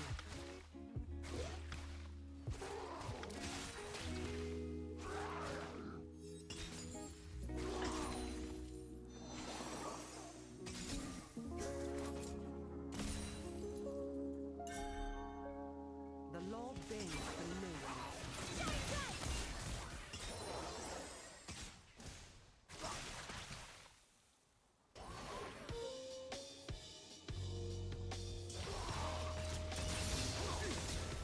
Boom. Headshot. You won't escape.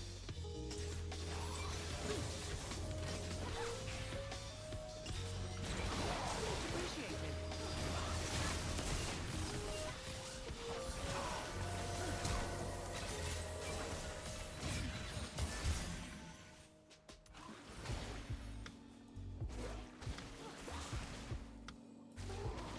It's my business to know what others do not.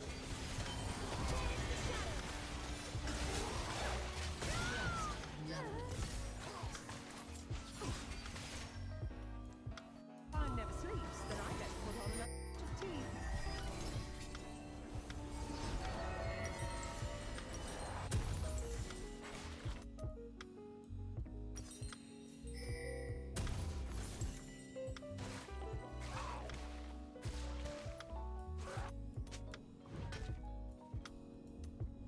I am not Piltover's dog. I work for its people, no one else.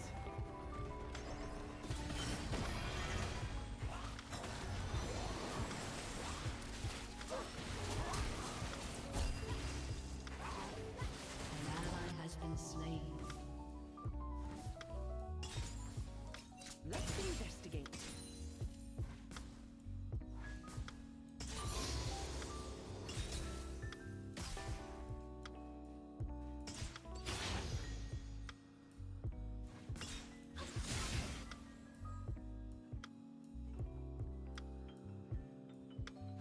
The heart of Piltover is its people.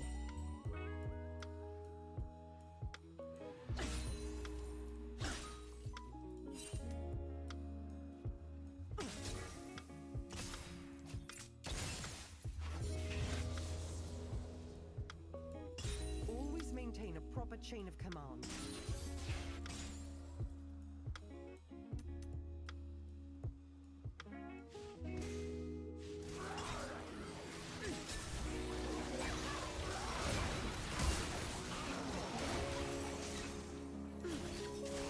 Surrender now.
I'm not here to serve. I'm here to protect.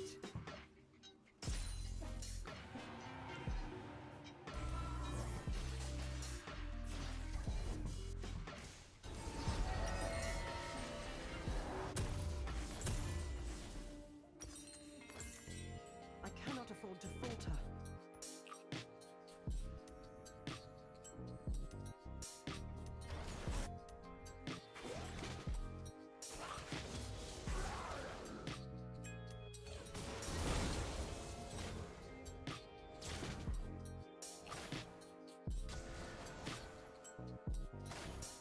No matter the situation, a good investigator always remains calm.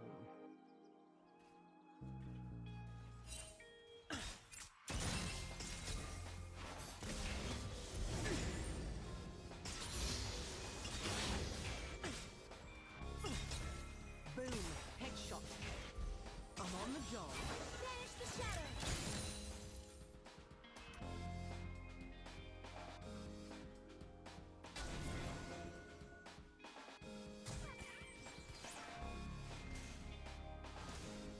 An enemy has been slain. For a dull moment. An ally has been slain.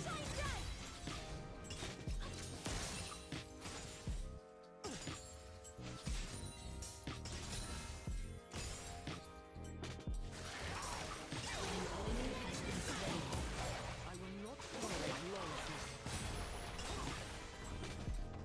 Mind the trap.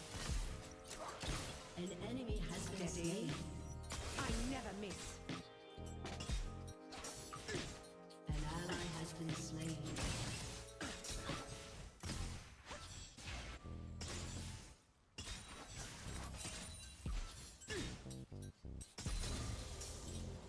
Me miss? Not by a long shot.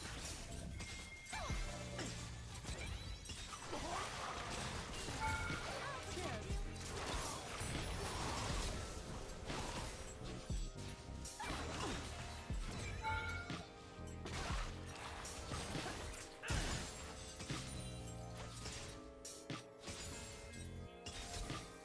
One must never start an investigation without first examining the evidence.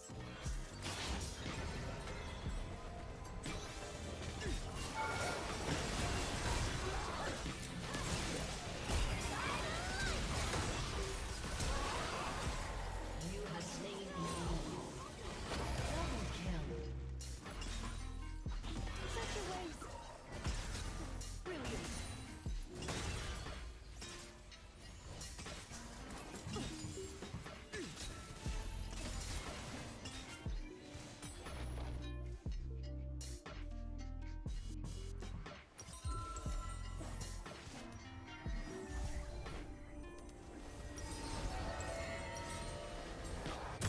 Laws mean nothing when they fail to protect the public.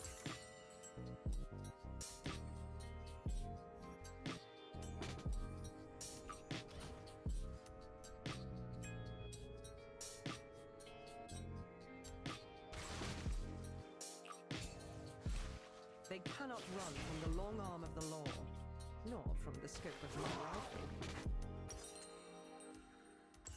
An ally has been slain.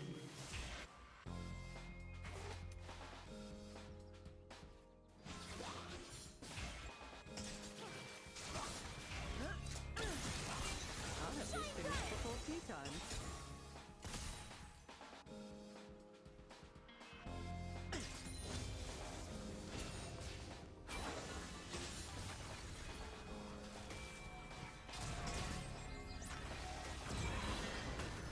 I must always be 3 steps ahead.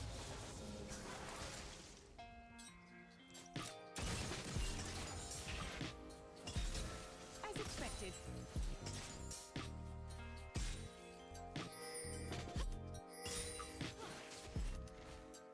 I do love a good mystery.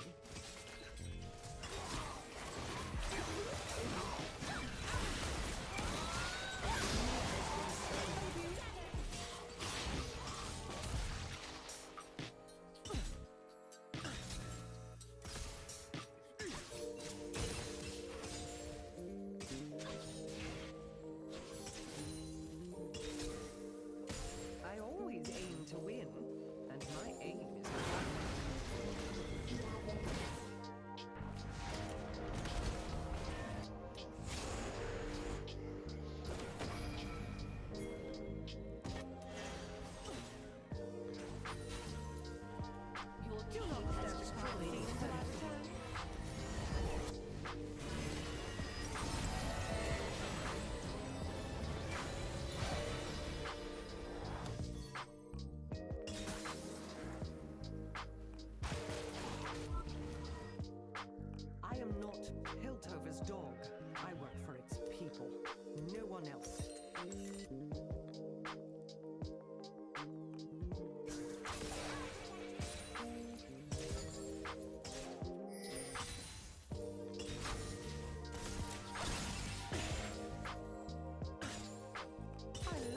chase?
weapons.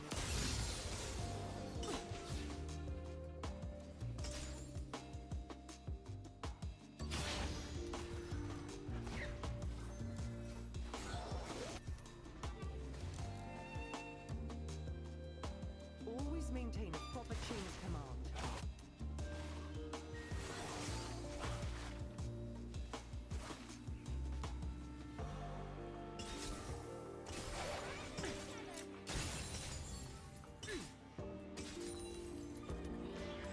Someone call for a sheriff?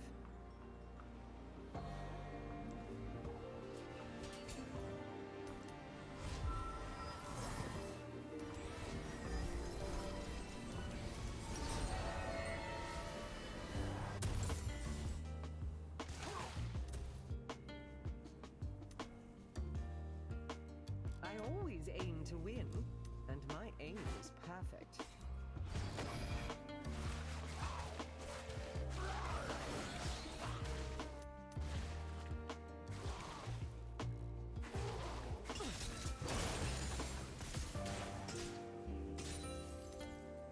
Let's do this by the book.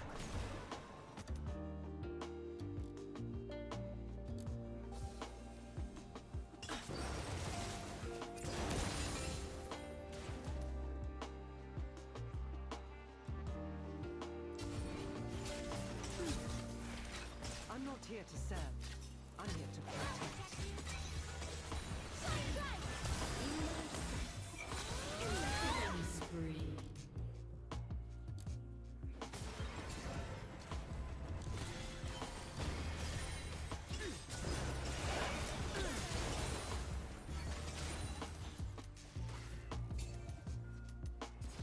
I am not Piltover's daughter. I work for its face.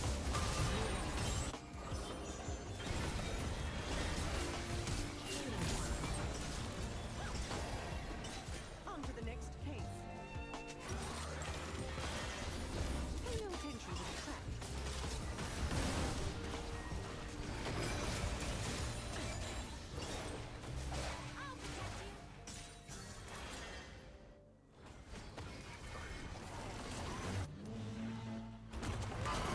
I cannot afford to falter. As Your expected. team has destroyed a turret. An enemy has been slain.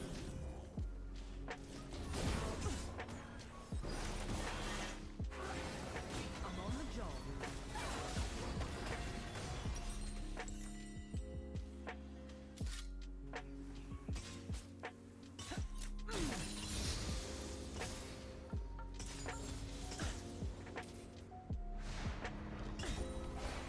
Never a dull moment.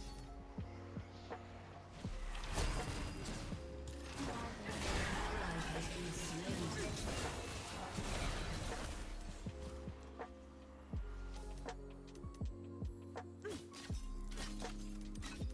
I will not tolerate lawlessness.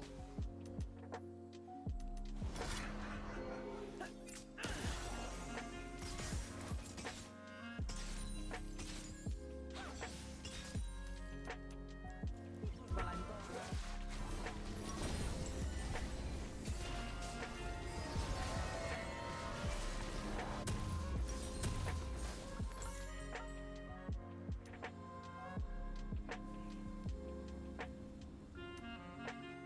No matter the situation, a good investigator always remains calm.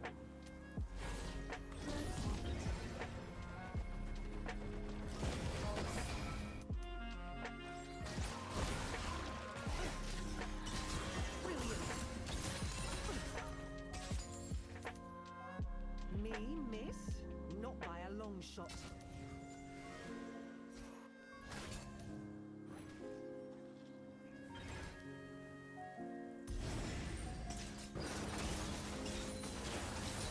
An enemy has been slain. An ally has been I'll slain. have this finished before tea time.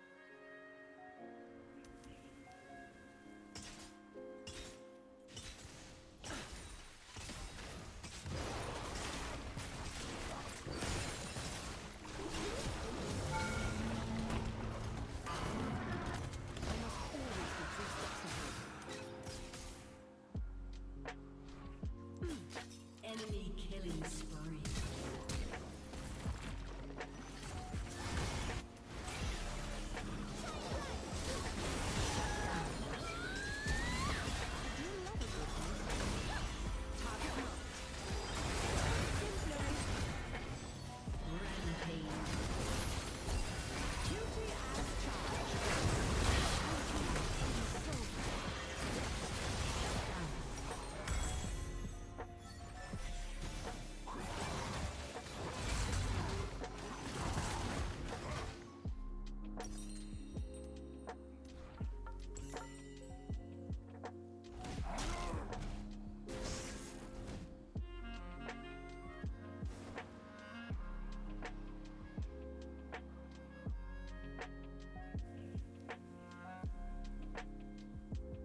ally has been slain. Your team has destroyed a turret. Your team has destroyed a turret.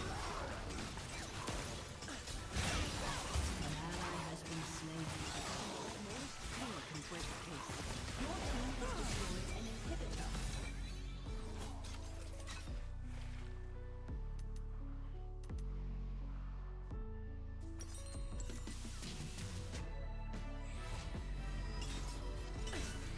I much prefer this to desk duty.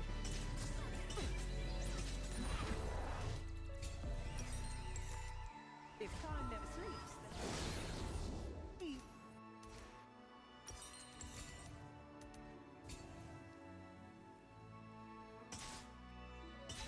As expected. Not so close.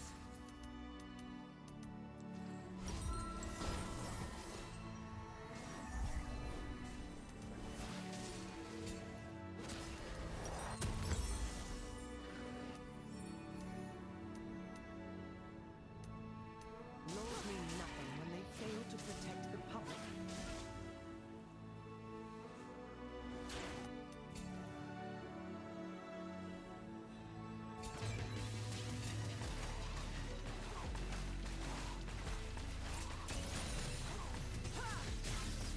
They cannot run from the long arm of the law, nor from the scope of my rifle.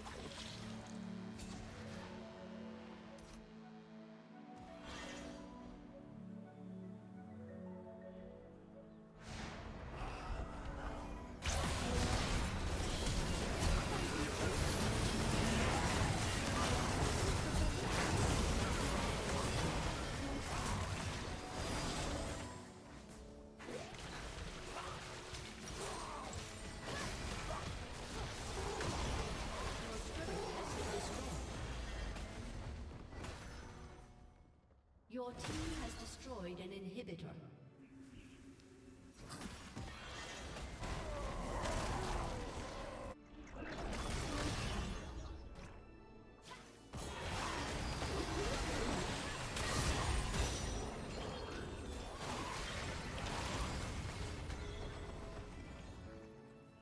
Your team has destroyed a turret.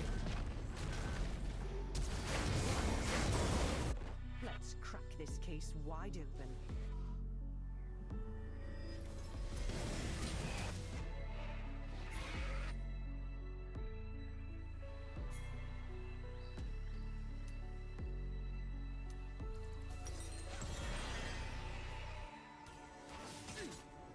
No stone left unturned.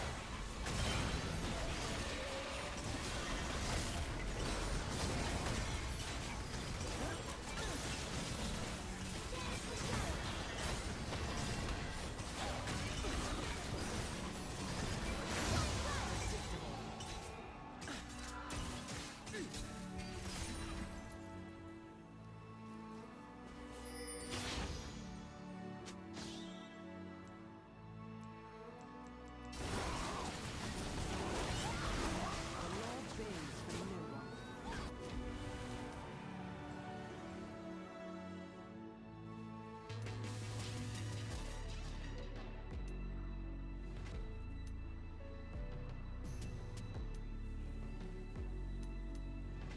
It's my business to know what others do